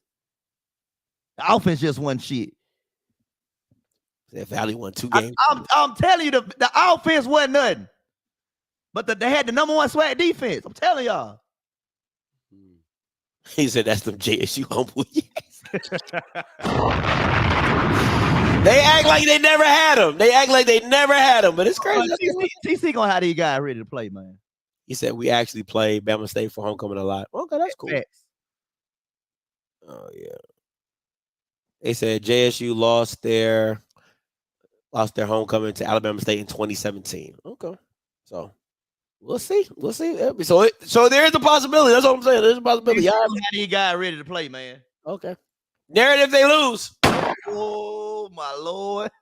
Oh, he gonna have to go back to selling housing or properties or whatever he's selling. You know what? If I'm being honest, I don't really think I really don't think there's a. It won't be a panic if they lose the Jackson. Yeah. It all comes down to the Magic City Classic. Oh. That's where, to me, that's where him and Maynard's. Yeah, the loser combo. Yeah, that's where that fork in the road comes of who's at the unemployment line and who's still coaching for next year. Yeah. Because if I'm being honest, this year is a wash for Alabama State because of just the way they're playing the quarterback position. It's a wash. I wouldn't expect, if I'm an Alabama State fan, that's all I'm looking forward to is the Magic City Classic because that's our Super Bowl. So yeah, I don't think they really care. I think they care, but they don't care. I get it. You know what I'm saying? Let me ask you this. I know this off topic. Did you watch the coaches call Monday? What happened? I heard these Bengals asking him about Dion. Yeah. Oh yeah. Somebody told me that. They was like, do it, Scotty. You gotta say good morning. Oh, James wasn't there. I heard James Hill wasn't there. But they was like, yeah, they was asking him like, when's the last time you talked to Dion? And all that. Like, kind of question that. Y'all ain't asking hard-nosed football question. Hey, should have been asking, bro, what's the morale if you lose this game? If you lose this game, what the alumni gonna be saying about your job status? Once again, like, I really don't think they care. Like, if I'm being honest, like, and if you're an Alabama State alum in here, please let me know if you do or don't. But I really don't think they care. Like, they want to win, but they're putting all their marbles in on the Magic City Classic. That's just my personal belief because I don't think Alabama State fans had an expectation for this year, if I'm being honest. What expectations should they have had? Well, he wanted homecoming. He got it. So, you know what I'm saying? So it just is what it is. Whose seat is hotter? McKinley, Willie Rob? Who's W Rob? Is it Eddie Rob? Probably Eddie Rob. Yeah, Eddie Rob. He the W right beside each other, Scotty. So. Oh. So yeah. Eddie Rob, Dooley, and Maynard.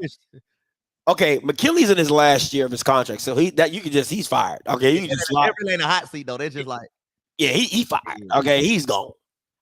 Out of everybody who still has a contract, I would go Maynard, Dooley, and Eddie Rob. That like number 1 will be Maynard, number 2 will be Dooley, and then number 3. And listen, that Dooley is real close.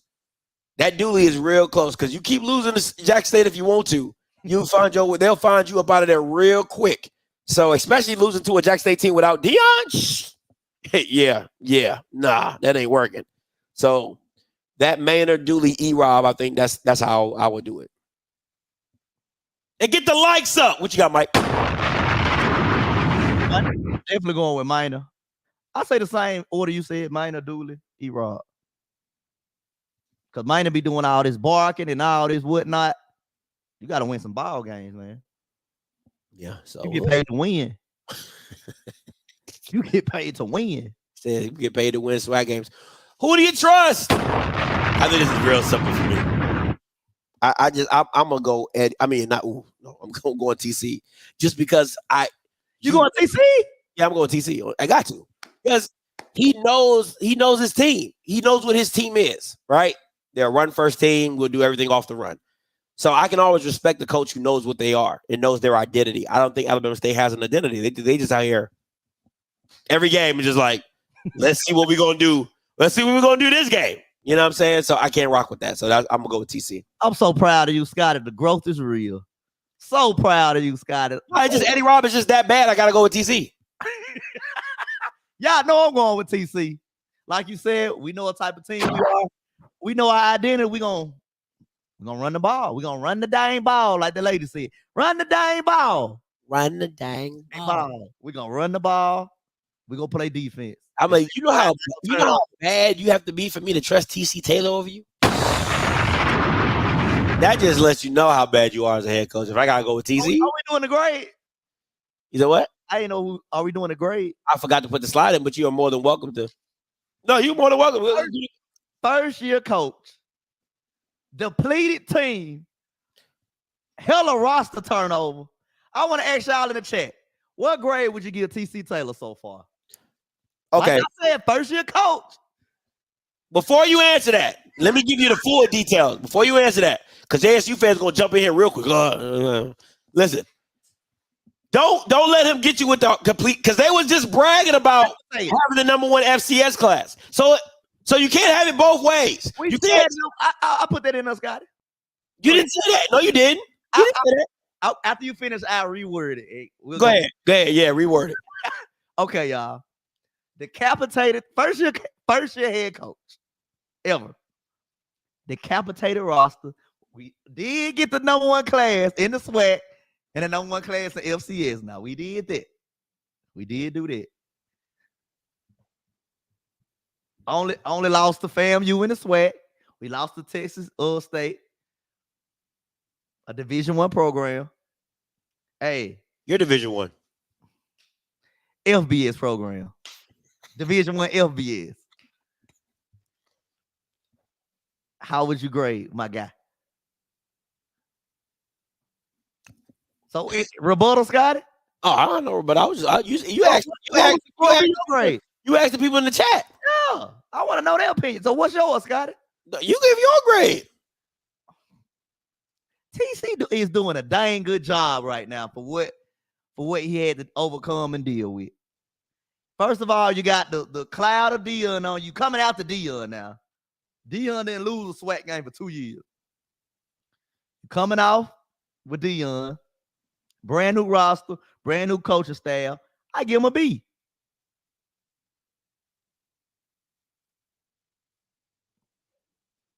A B.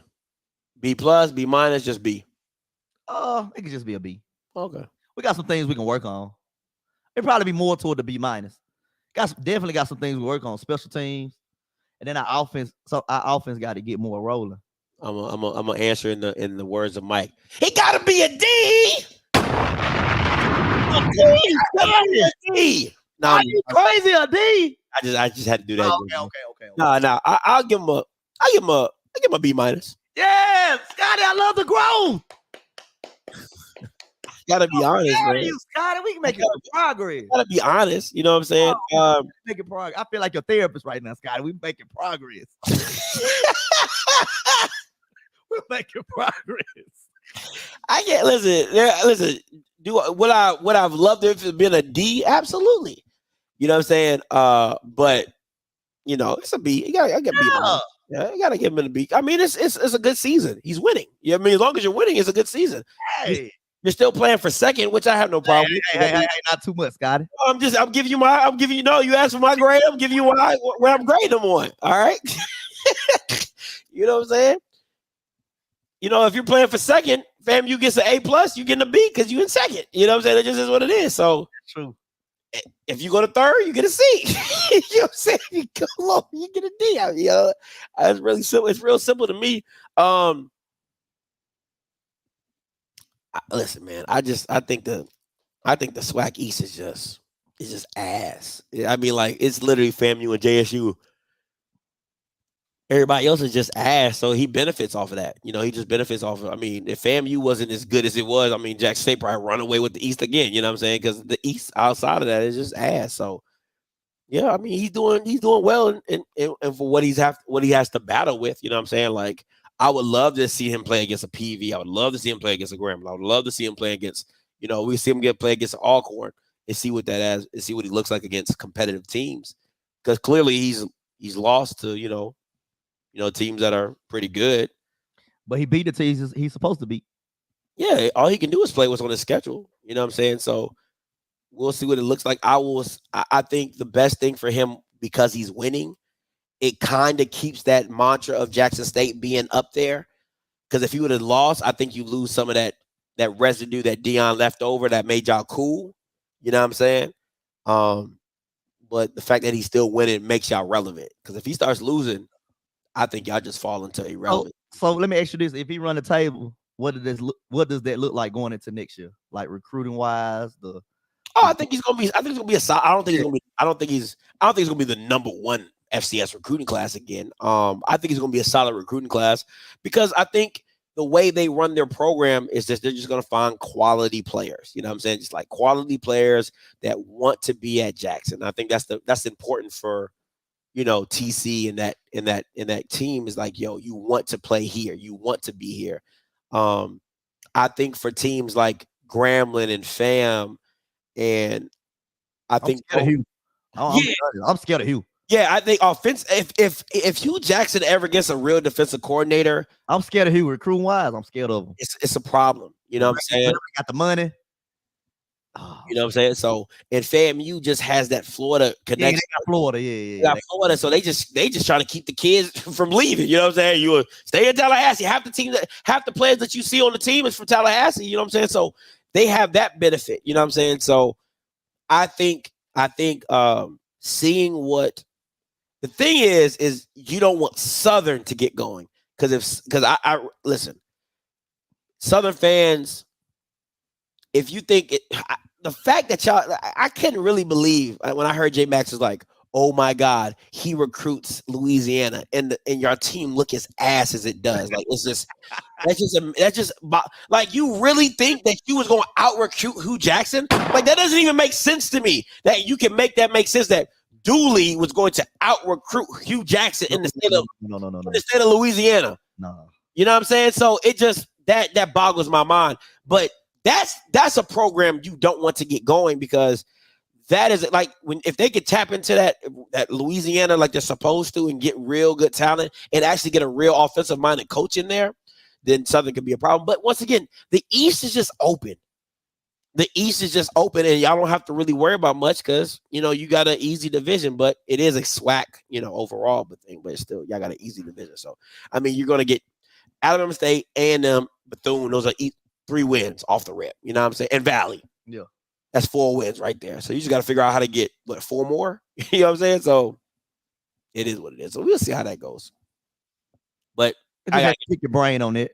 Yeah, I got to get a bit But I said it last year. I said, man, get Hugh Jackson 2 years because they are getting the funding.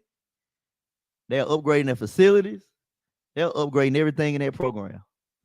So yeah, I'll be on the lookout for Hugh. I'm scared of Hugh. Yeah.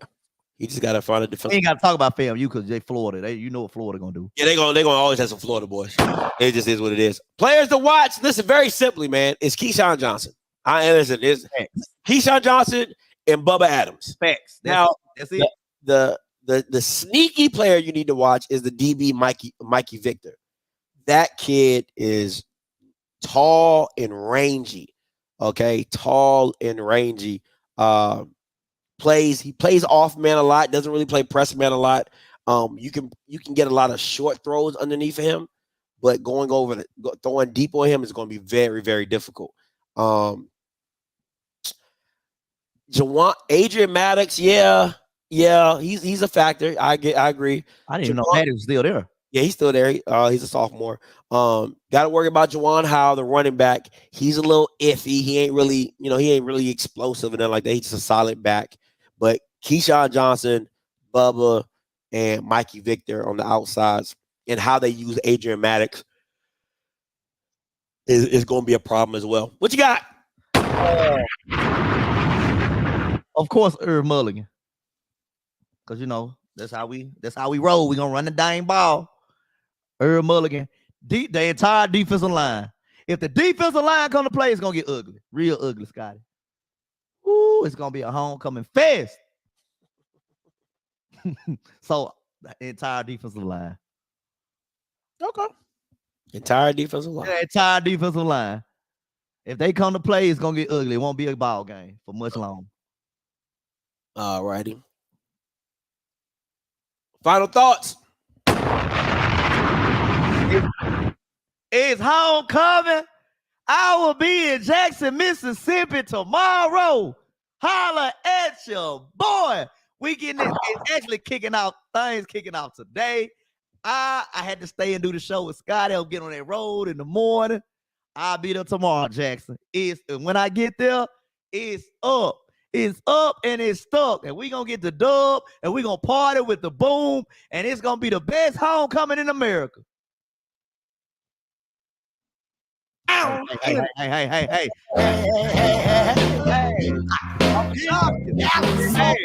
Just tune in to my Instagram. I'll probably make a couple shorts for my YouTube channel. Just tune in because the people want to know what Mike Reed gonna be at.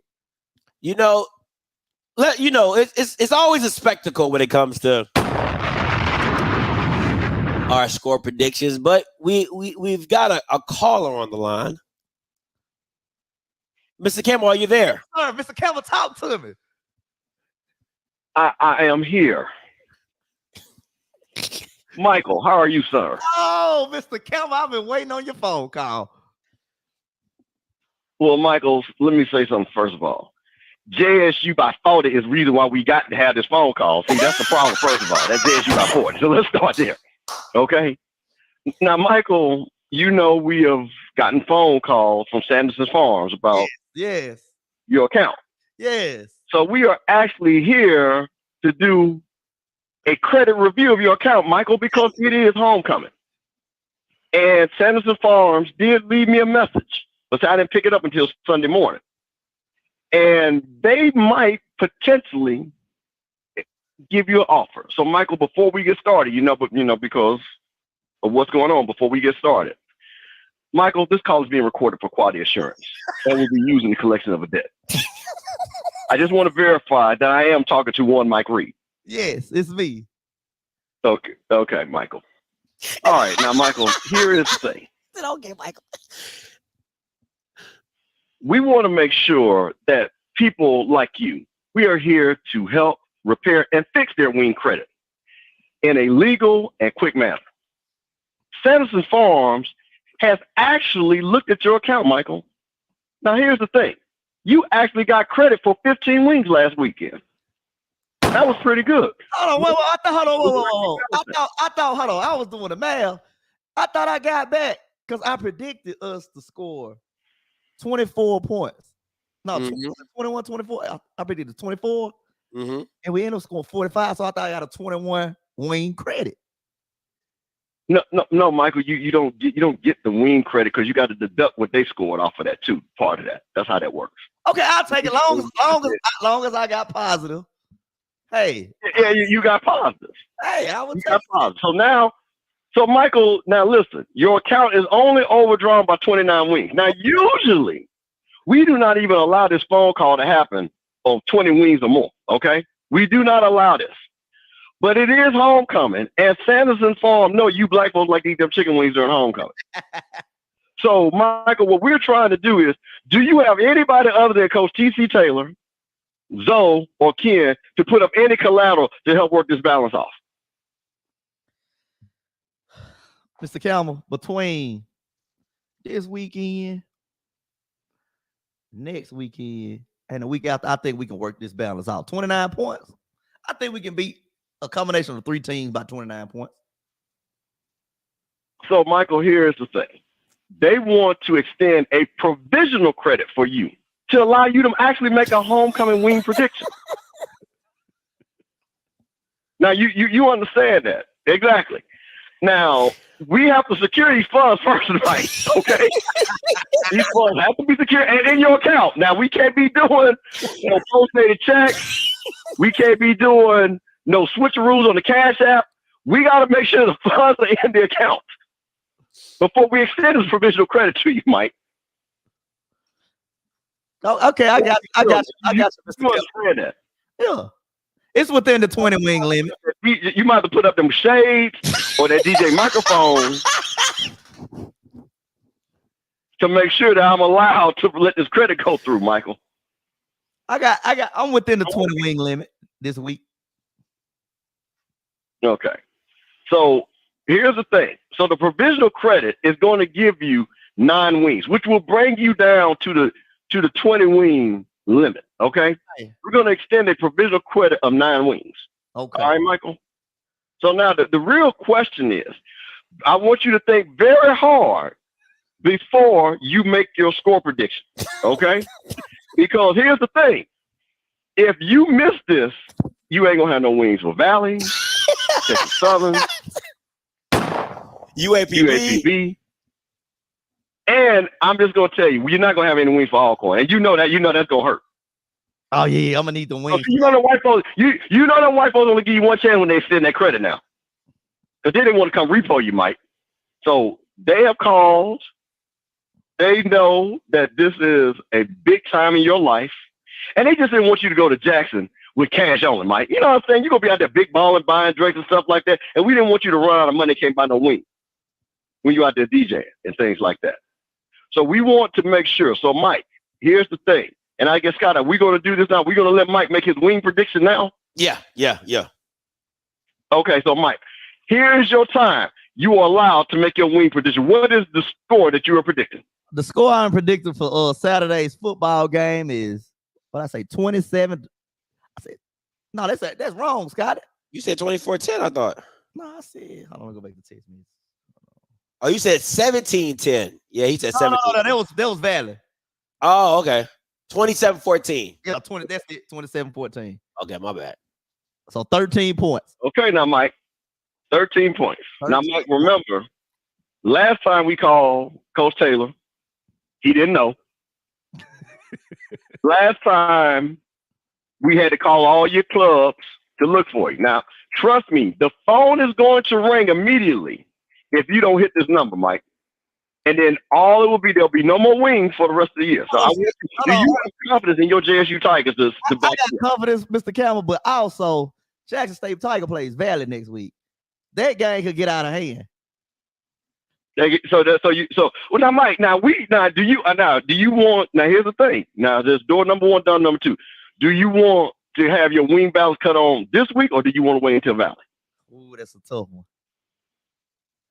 Okay, now what if I get positive this week? If I get positive to my balance this week, yeah, it adds to your balance for next week.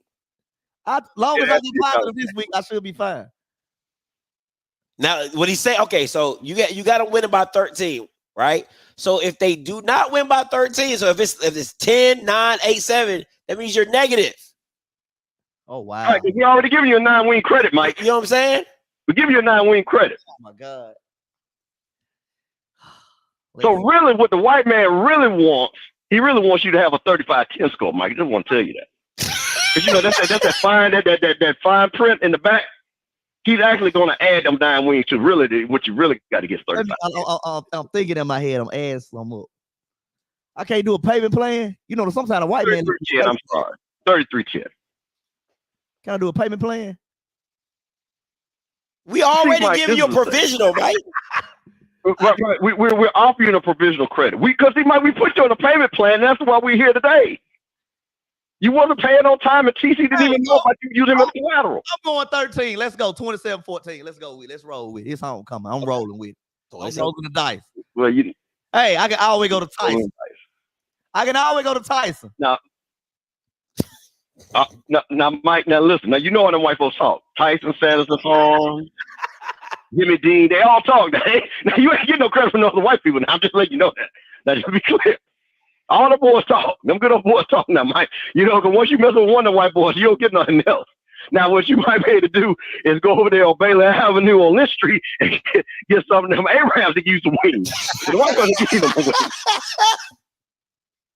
And you know them Arabs gonna triple charge you for the wings, Mike. Now, I'm just letting you know. I'm taking my Let's 27 get on with that. and do it. Okay, let's do it.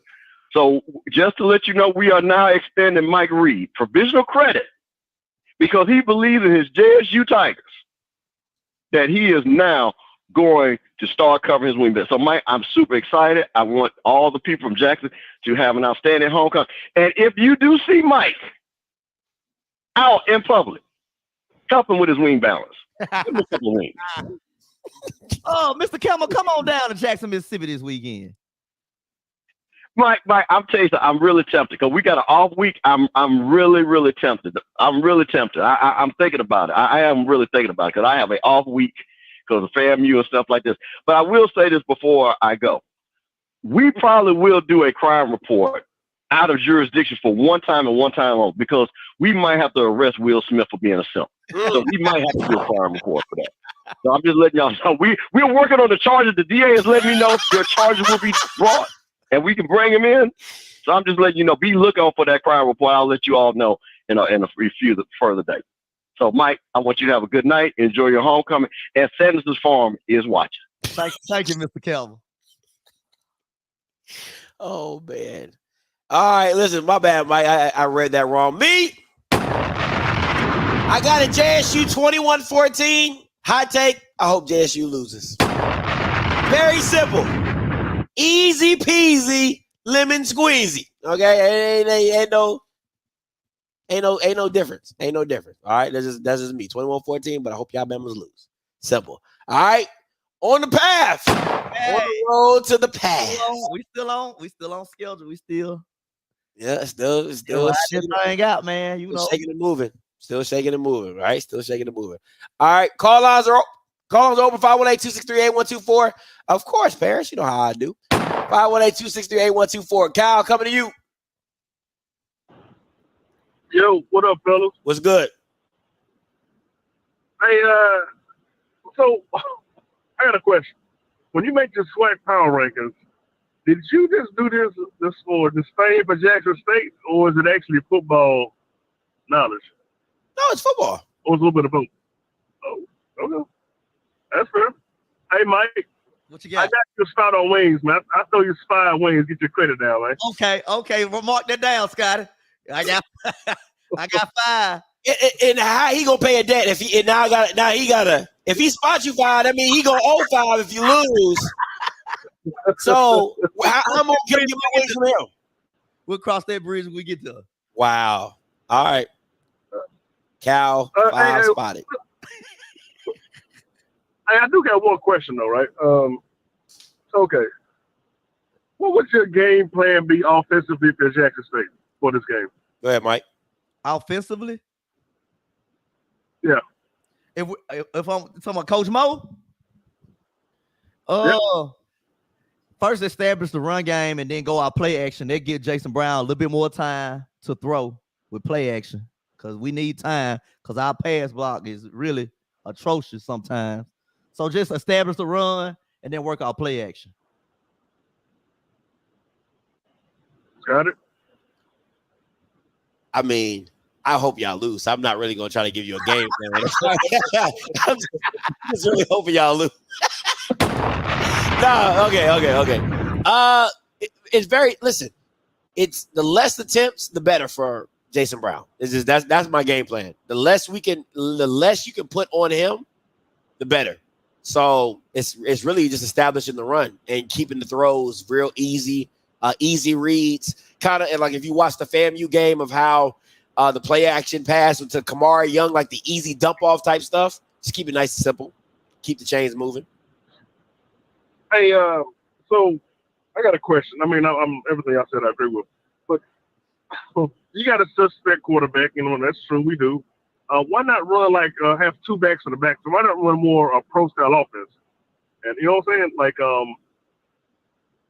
that's what I kind of. If I was coaching, I would kind of lean toward more of that. For me, I'll put Milligan and Mulligan on the field at the same time.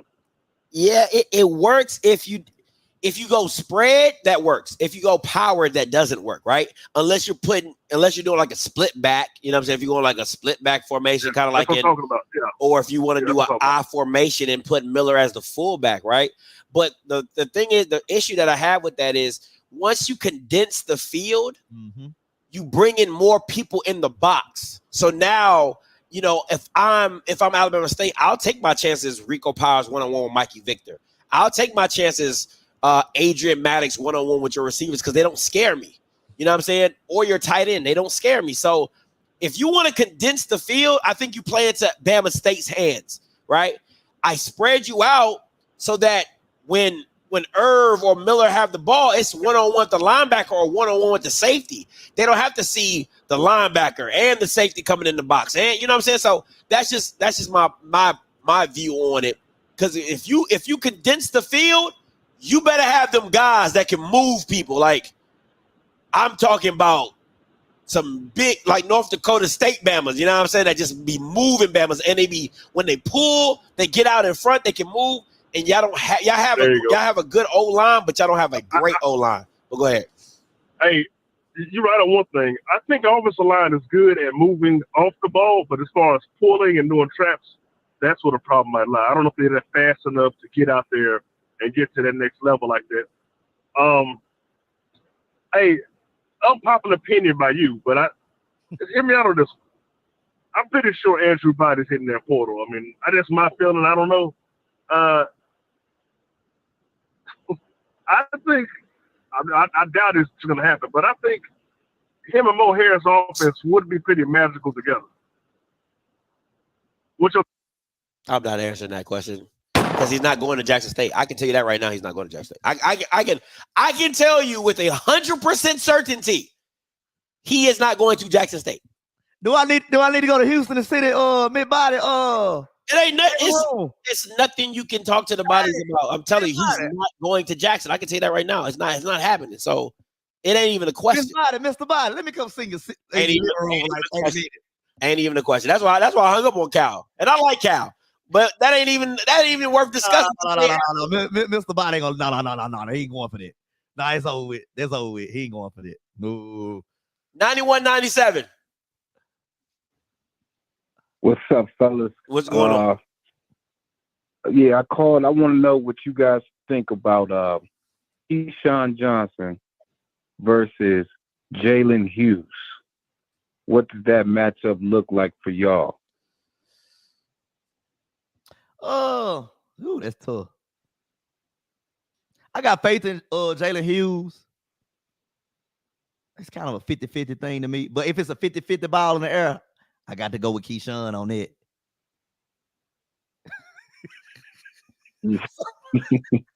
but Jalen Hughes is more than capable. But man, Keyshawn a dog, man. That's a dog. I can't take nothing away from that guy. He a real dog.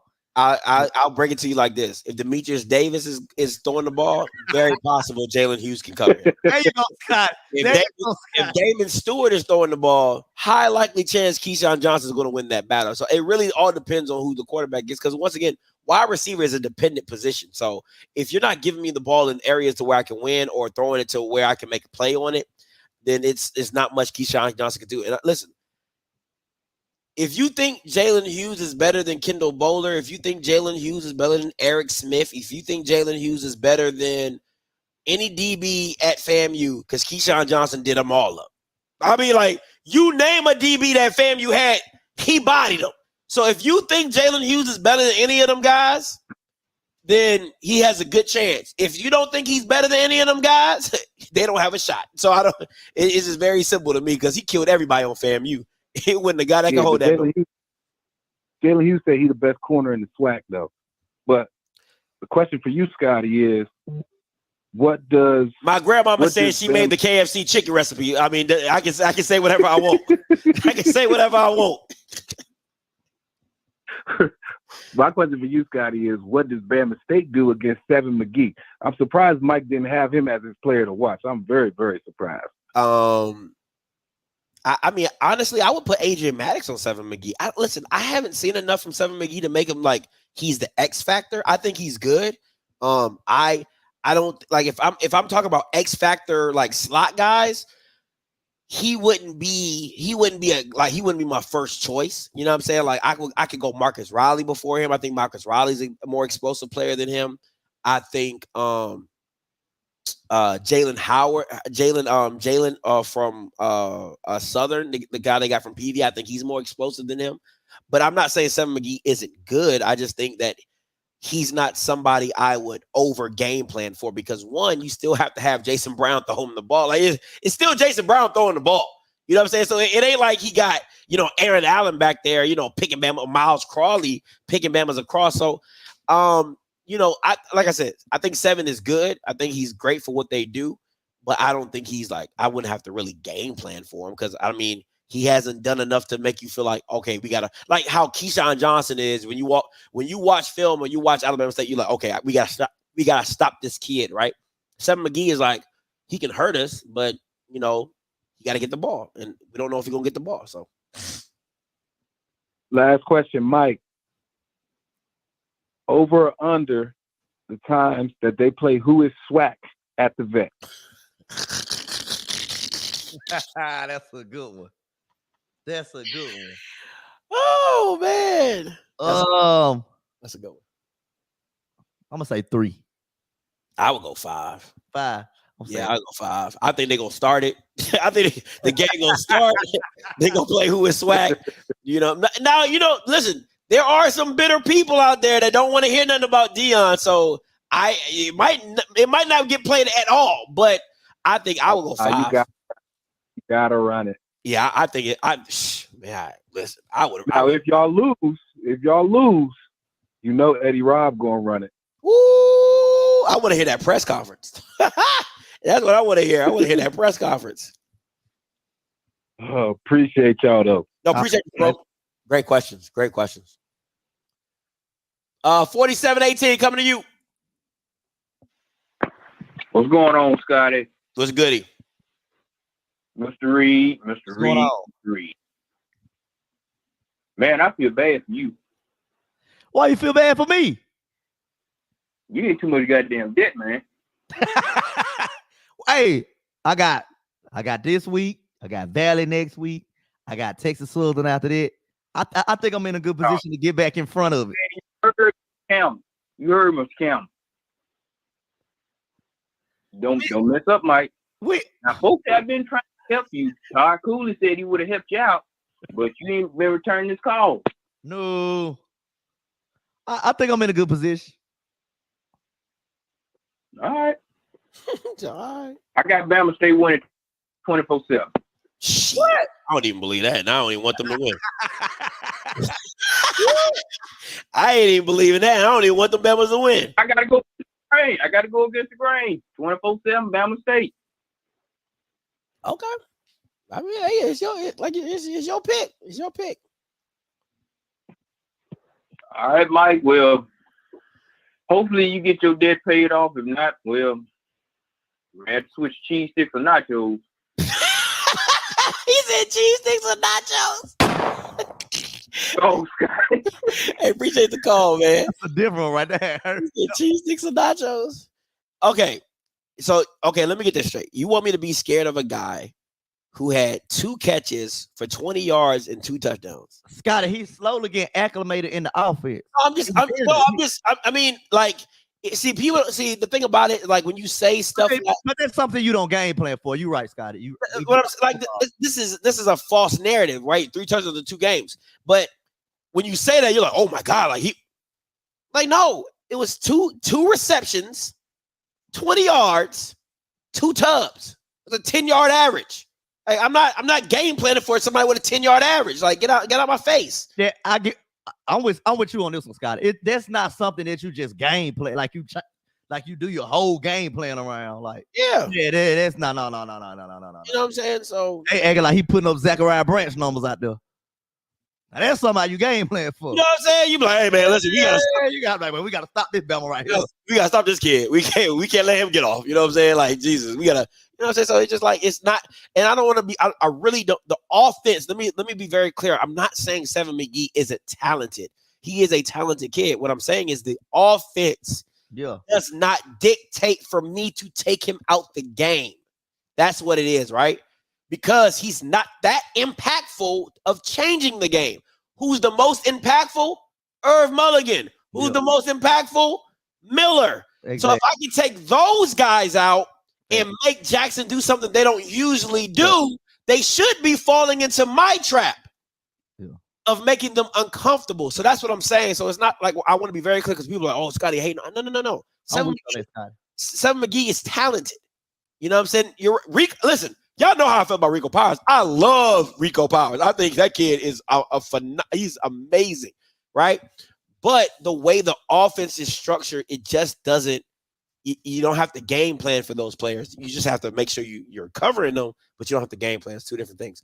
All right, Mr. Sergeant, then Rocky. What's up, Mr. Sergeant? What's up, Scotty? Sarge, talk to me. Down here in Sanford. Mike Reed, I got to start off with you first, brother. Talk to me. I've been waiting on you.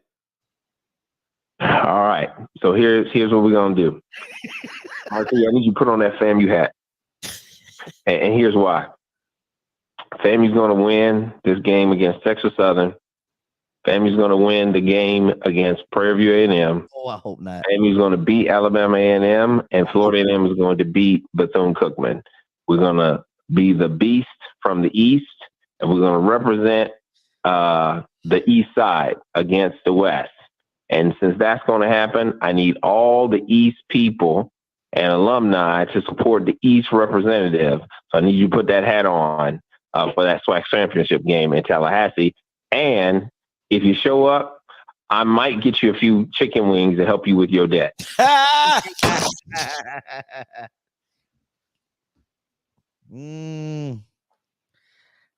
can't do. I still got faith in Prairie View, and I'm gonna pray for a miracle with Alabama A&M. Keep praying. You wait. You gonna cheer for those dogs over us? Hey, it's business, not personal. It's business. All right, I'm gonna have to figure out a way to say I'm looking for you like Perry because you crazy, Scotty. That's all I got. I just got that one bet. I'll talk to y'all soon. Hey, no problem. Appreciate you. My boy checked in. Yes, sir. What's up, Zoe? Yes, sir. So I'll be in town tomorrow. It's up. Whatever. Hey, Zoe, can I come on the show? Hey, Rocky, coming to you. Hey, what's up, Mike Reed? Rocky, what's up? What's going on, my brother? What's up, man? You know, I'm really happy Jackson State and TC Taylor doing well this season. Appreciate it, Rock. I also want you to know, Mike, that you can go ahead and make your plans for December because you will not have anything to do with the SWAC championship unless you go to Tallahassee and throw a party. You know what I mean? Like, I'm just being perfectly honest with you. Looking at the rest of FAMU's schedule, there's no indictment on Jackson State, no indictment on TC Taylor as a coach, no indictment on the fan base. It's just the fact of the matter is there's nobody on FAMU's schedule that's going to be able to get him anything. Not only beat them once, but beat them twice. That just, they'd have to get 2 forfeits in order to not win the SWAC championship. They need that compliance. They need that compliance thing to pop up again. But I must say, man, I want to say this guy here. I want to ask you, Mike, has TC Taylor in just half a season established himself as the second best coach in the SWAC already? In just 5-6 games. Second best coach. I'm going. It's hard. It's hard for me to go over McNair. I'm sorry. Like McNair just keeps doing it with just like ragtag bunches. Like I can't give him second best. I can give him like top 5. I can definitely give him top 5, but I can't give him second best. I can't go over McNair. I can't do it. Yeah, you got to give McNair his props.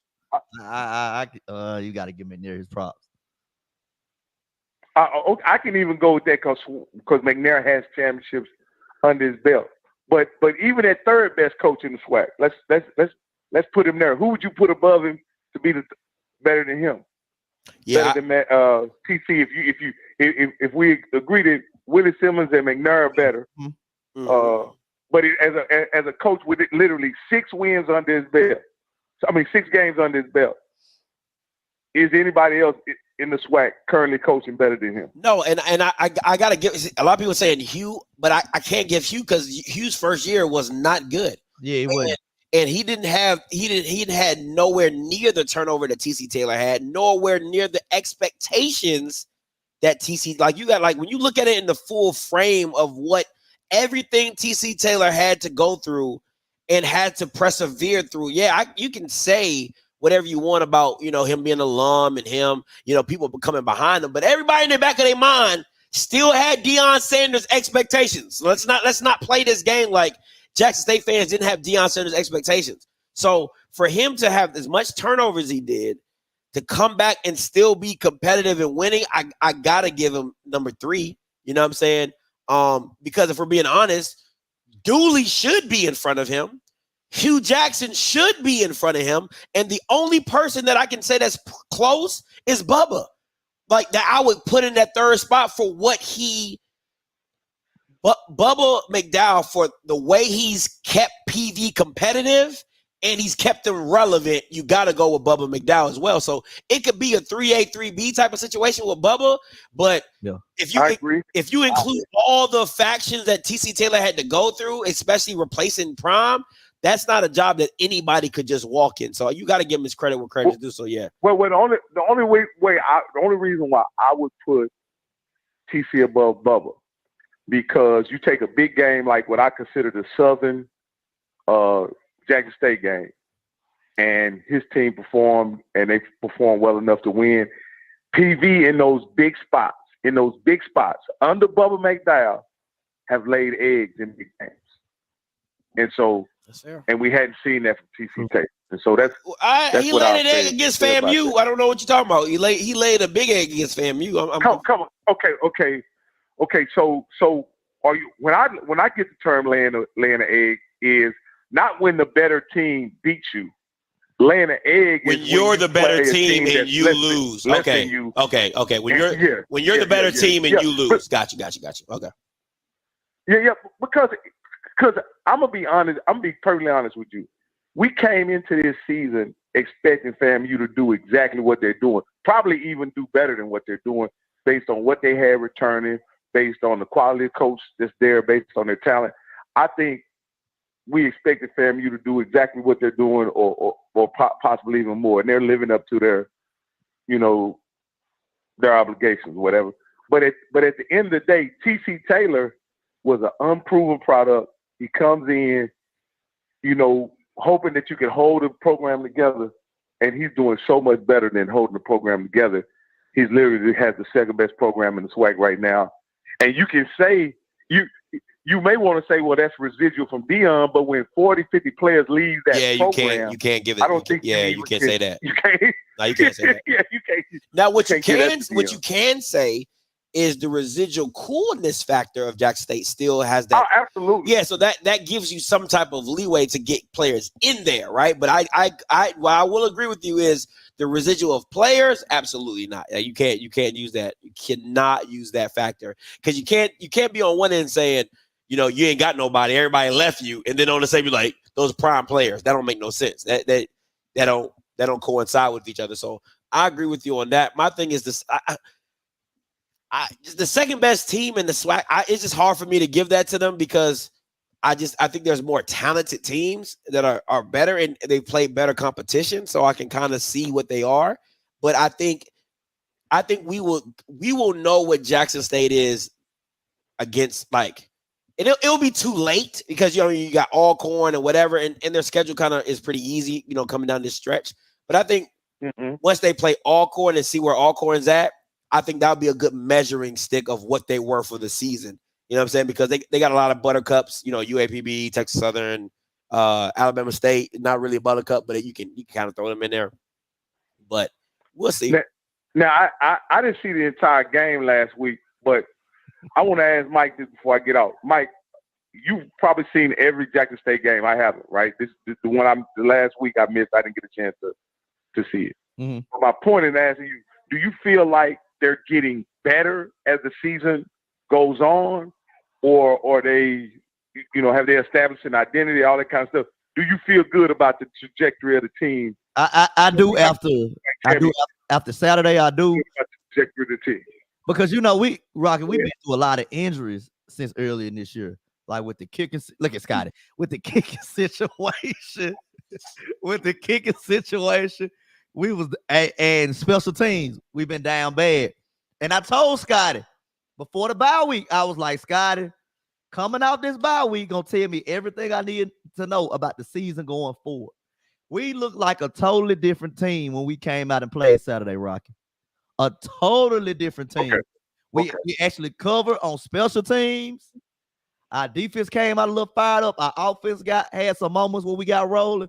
So I'm pretty confident right now. I feel like we're in a good position, but we still got ways to go. But I'm optimistic about the direction we're going in. One of the indicators of a good coach and a good coaching staff is how they actually are prepared coming off the bye week. So that is a good indication that, the coaching staff is doing the job and quite effective, because like you say, they were better. They looked like a much improved team coming off a bye. So that's one indicator that the coach is confident. So I'm looking forward to it, man. I'm looking forward to the rest. Like the only other game I'm really looking forward to is how they're going to do against Alcorn.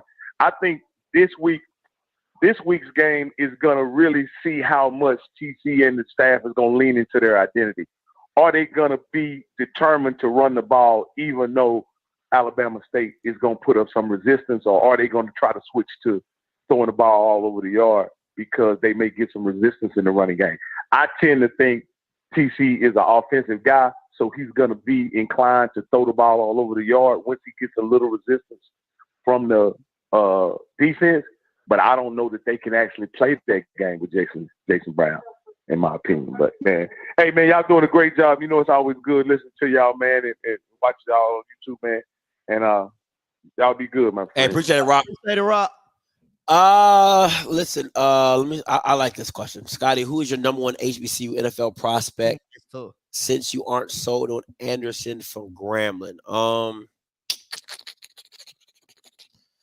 My number one HBCU prospect outside, so the offensive lineman from Howard, the left tackle, he got to be the number one prospect. Adinkwa, so I think that's his name, Adinkwa. No, everybody ain't no number one prospect. Get out of here. Has to be Adinkwa from the left tackle from Howard. I want to go Davius Richards, but not because that's why. Hey, Scott, quarterback. Listen, the quarterbacks in the SWAC just don't get that acknowledgement. But I really want to go him. But he just doesn't. They're not going to give him the kudos that he deserves. He deserves, but he balling. So it's hard to go there. I'm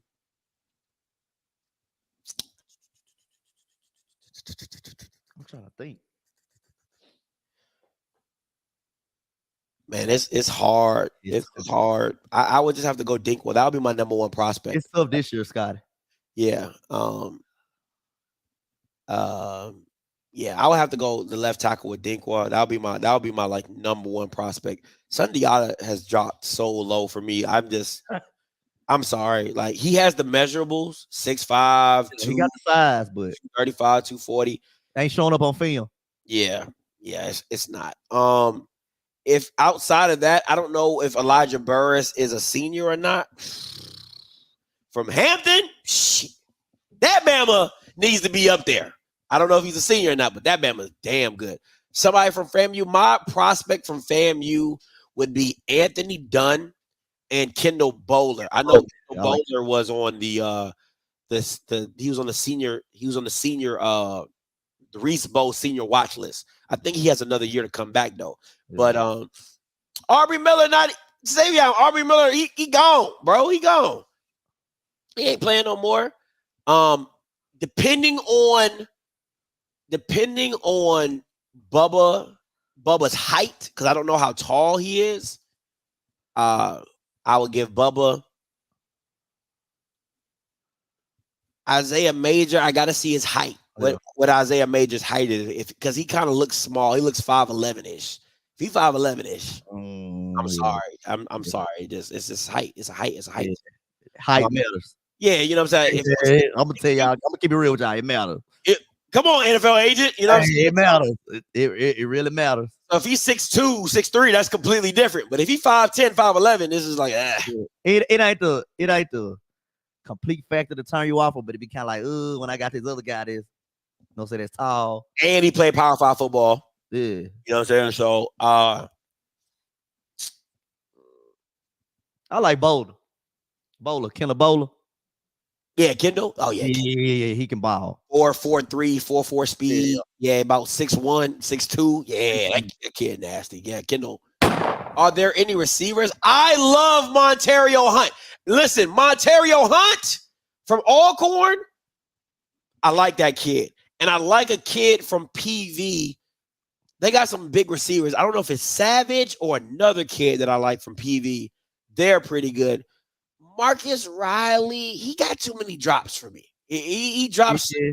He gets a lot of drops. He has the dropsies. You know what I'm saying? I'm not a fan of that. But I ain't gonna lie, like with a good 40 time, someone be like, yeah, you'll look past it. 40 time, be like, you'll look past it, and you know what I'm saying. So, and his kick return ability, you know what I'm saying. He can do kick returns as well. That's something that you can work on them drops. I don't think Keyshawn's a senior.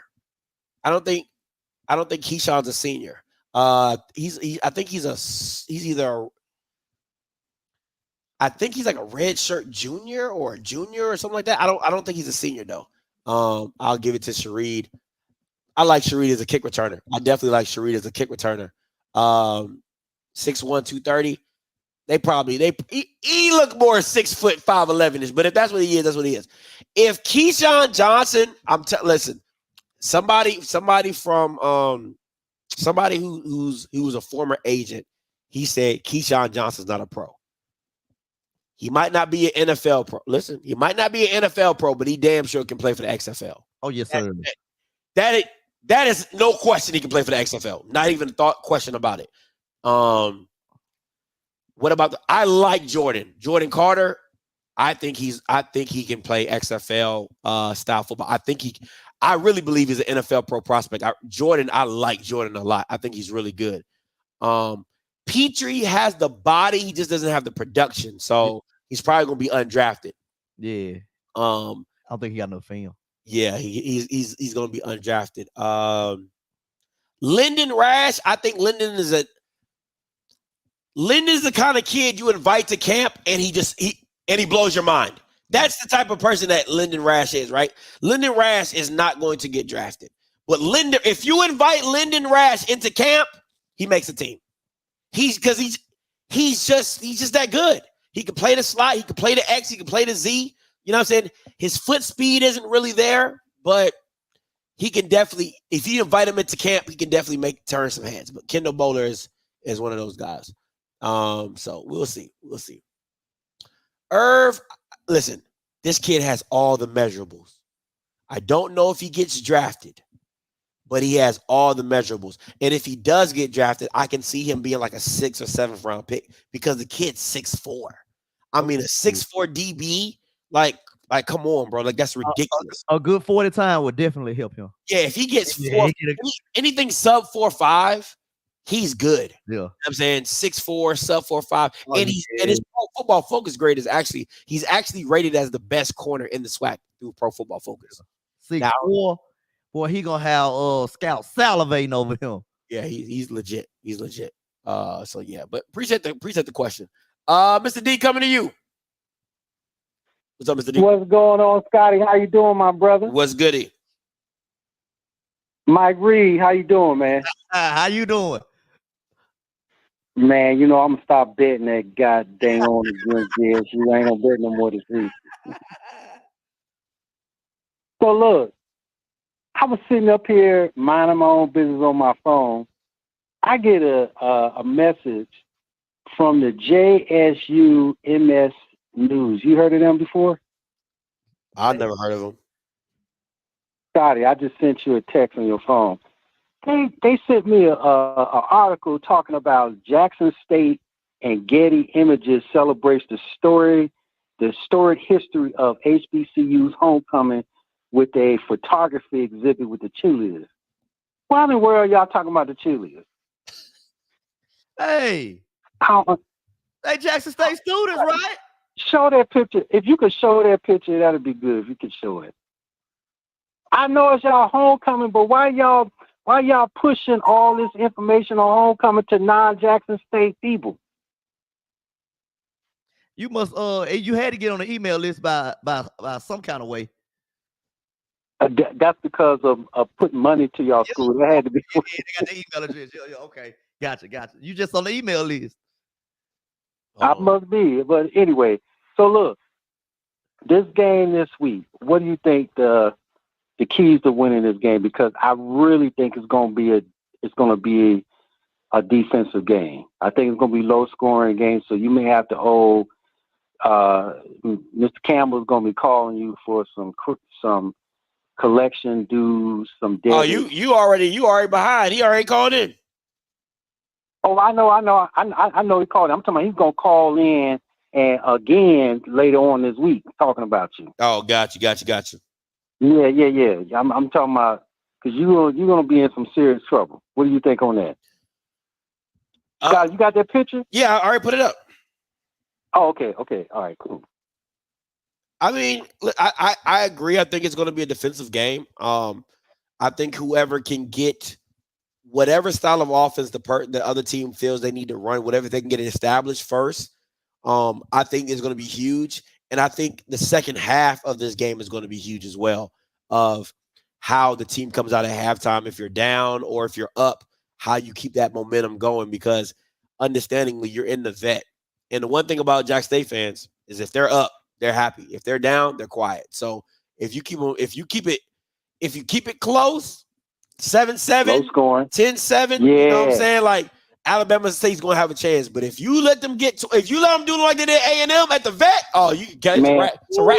Yeah, man. It's a wrap. Man, that damn look, when I text you that Quincy, man, he just can't win big games. So because by them being down so much, they fought their way back, man. But if they started off 0-0, it would have been a whole different game.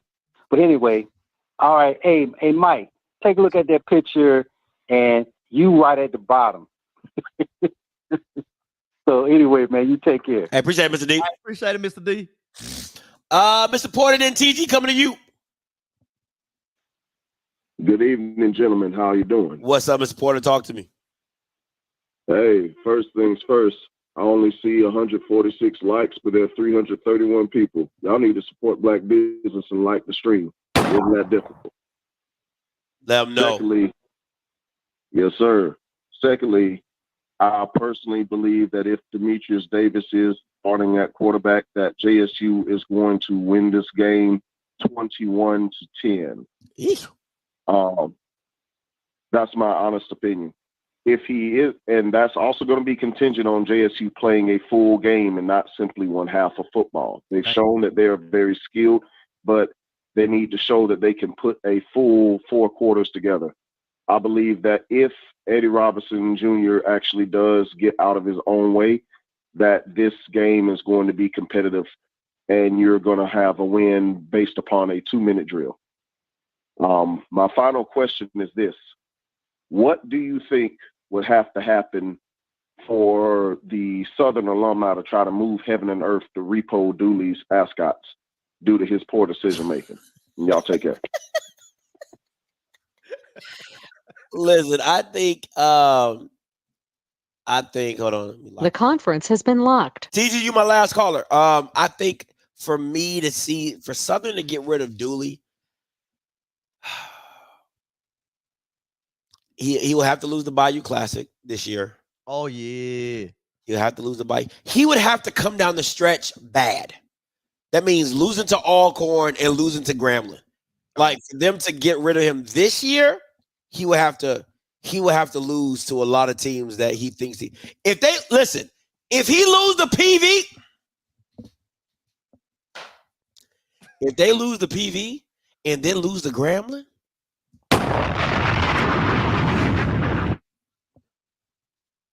Do you see him winning any of those games, Scotty? I really don't. I really don't. I really don't. And I hate picking PV, but I really don't. Yeah, I think that's gonna be a tough one.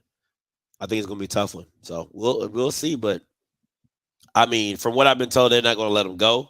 But things change, man. Things change. And I'm doing a film breakdown on that.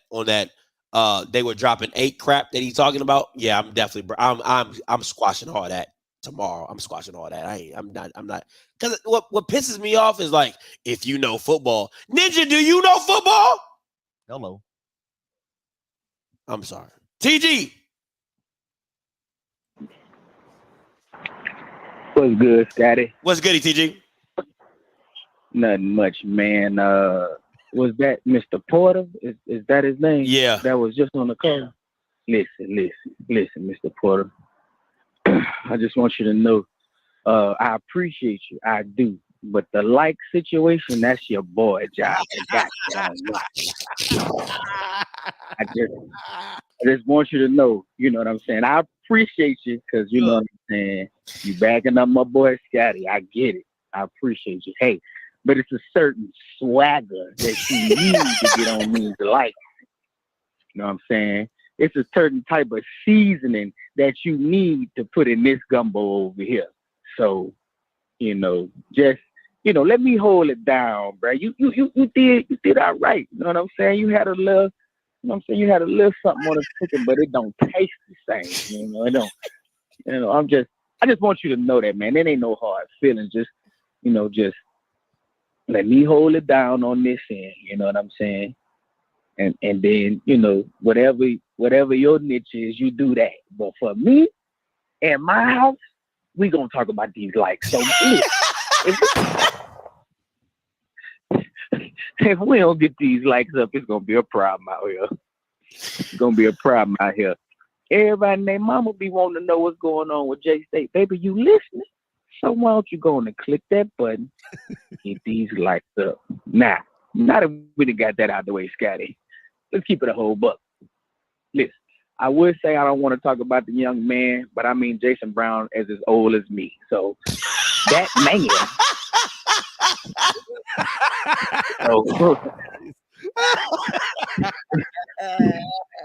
You know how you had to get on people, Scotty, because they be talking about these kids, these student athletes. This dude is as old as me. So let's just keep it a buck. That dude need to play better. Hey, listen. Hey, he okay. Yeah, he ain't got no turnovers, but bruh, it just ain't enough. Cause I really think we just riding high on a few little wins and we doing okay. I got it, but man, I just feel it in my gut that it's gonna be a slip up, and he ain't the one, dog. I don't think he is, man. From man to man, he ain't.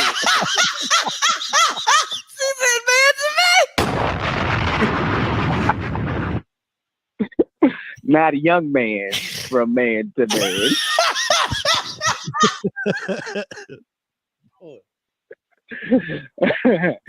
Man, and y'all just let me know what, man. I think Jack State gonna win the game. I hope Jack State win the game, but man, I feel like one of them games we supposed to win, we're gonna be around here talking about Jason Brown. We should have changed him out.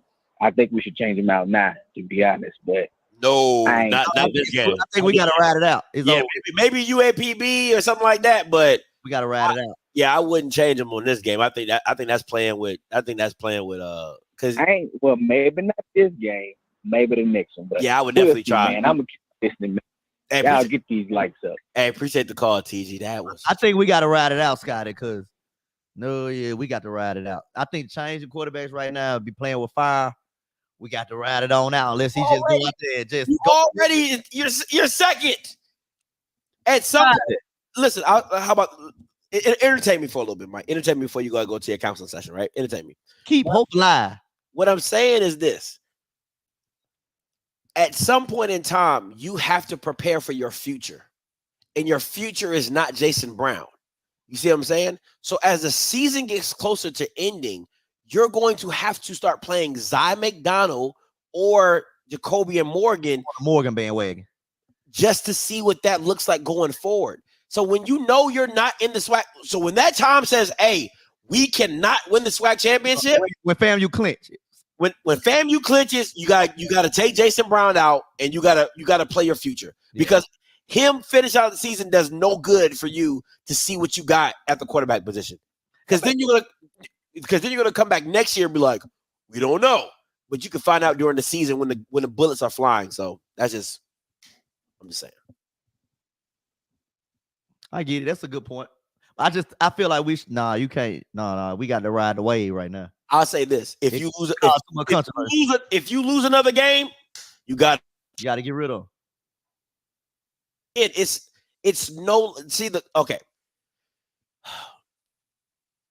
As a fan, you just want to keep winning, right?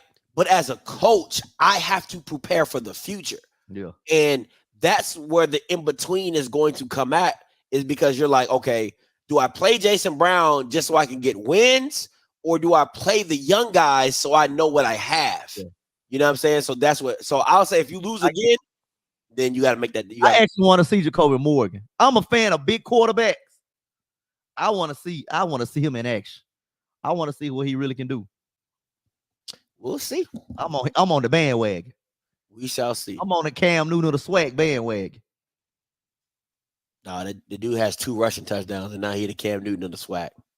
He ain't even thrown a pass. Scotty. He couldn't be stopped in that red zone. No, he was like 2 yards away from the end zone. They didn't stop him. Cam Newton of the SWAC, man. Mike Reed said it first. Okay. And listen, I'm going to clip this. Yeah. And if that boy don't ever see the field, I'm like, man, Cam Newton sure can't get on the field. Somebody had a good point. The future could transfer, so the future could transfer, so you really gotta see what you got. Well, there is no future after Jason Brown. Hey, Morgan. Just saying. There's no future after. No, what I'm saying is if you play Jason Brown the whole year. Oh yeah. You're right, Scotty. You're right. Next year, you know what I'm saying? So there's no future with him. That's what I'm saying. There's no future with him. If FAMU clinch, then I see your point of switching out quarterbacks. Yeah. You got to. You know what I'm saying? You just got to. Hey, but FAMU, don't slip up. Mr. Cameron, don't y'all slip up. Dooley let y'all off the hook. Dooley never had a chance, bro. Dooley never had a chance. All right. Listen, guys, we're going to get up out of here. Mike got a council session to get to. A lot of you other Jackson fans got a session to get to. Hey, what's the name? Adrian, meet me over there. You know, Adrian, #1 JSU fan. Adrian, #1 JSU fan. I have to tell him every day, I appreciate you tuning in to everything JSU related, because he know everything, Scotty. He talk about JSU more than Southern. We'll see what them Valley boys do, because we know Mike ain't going to talk about them. Listen, until next time, you know what I'm going to do. I'm going to holler. God bless.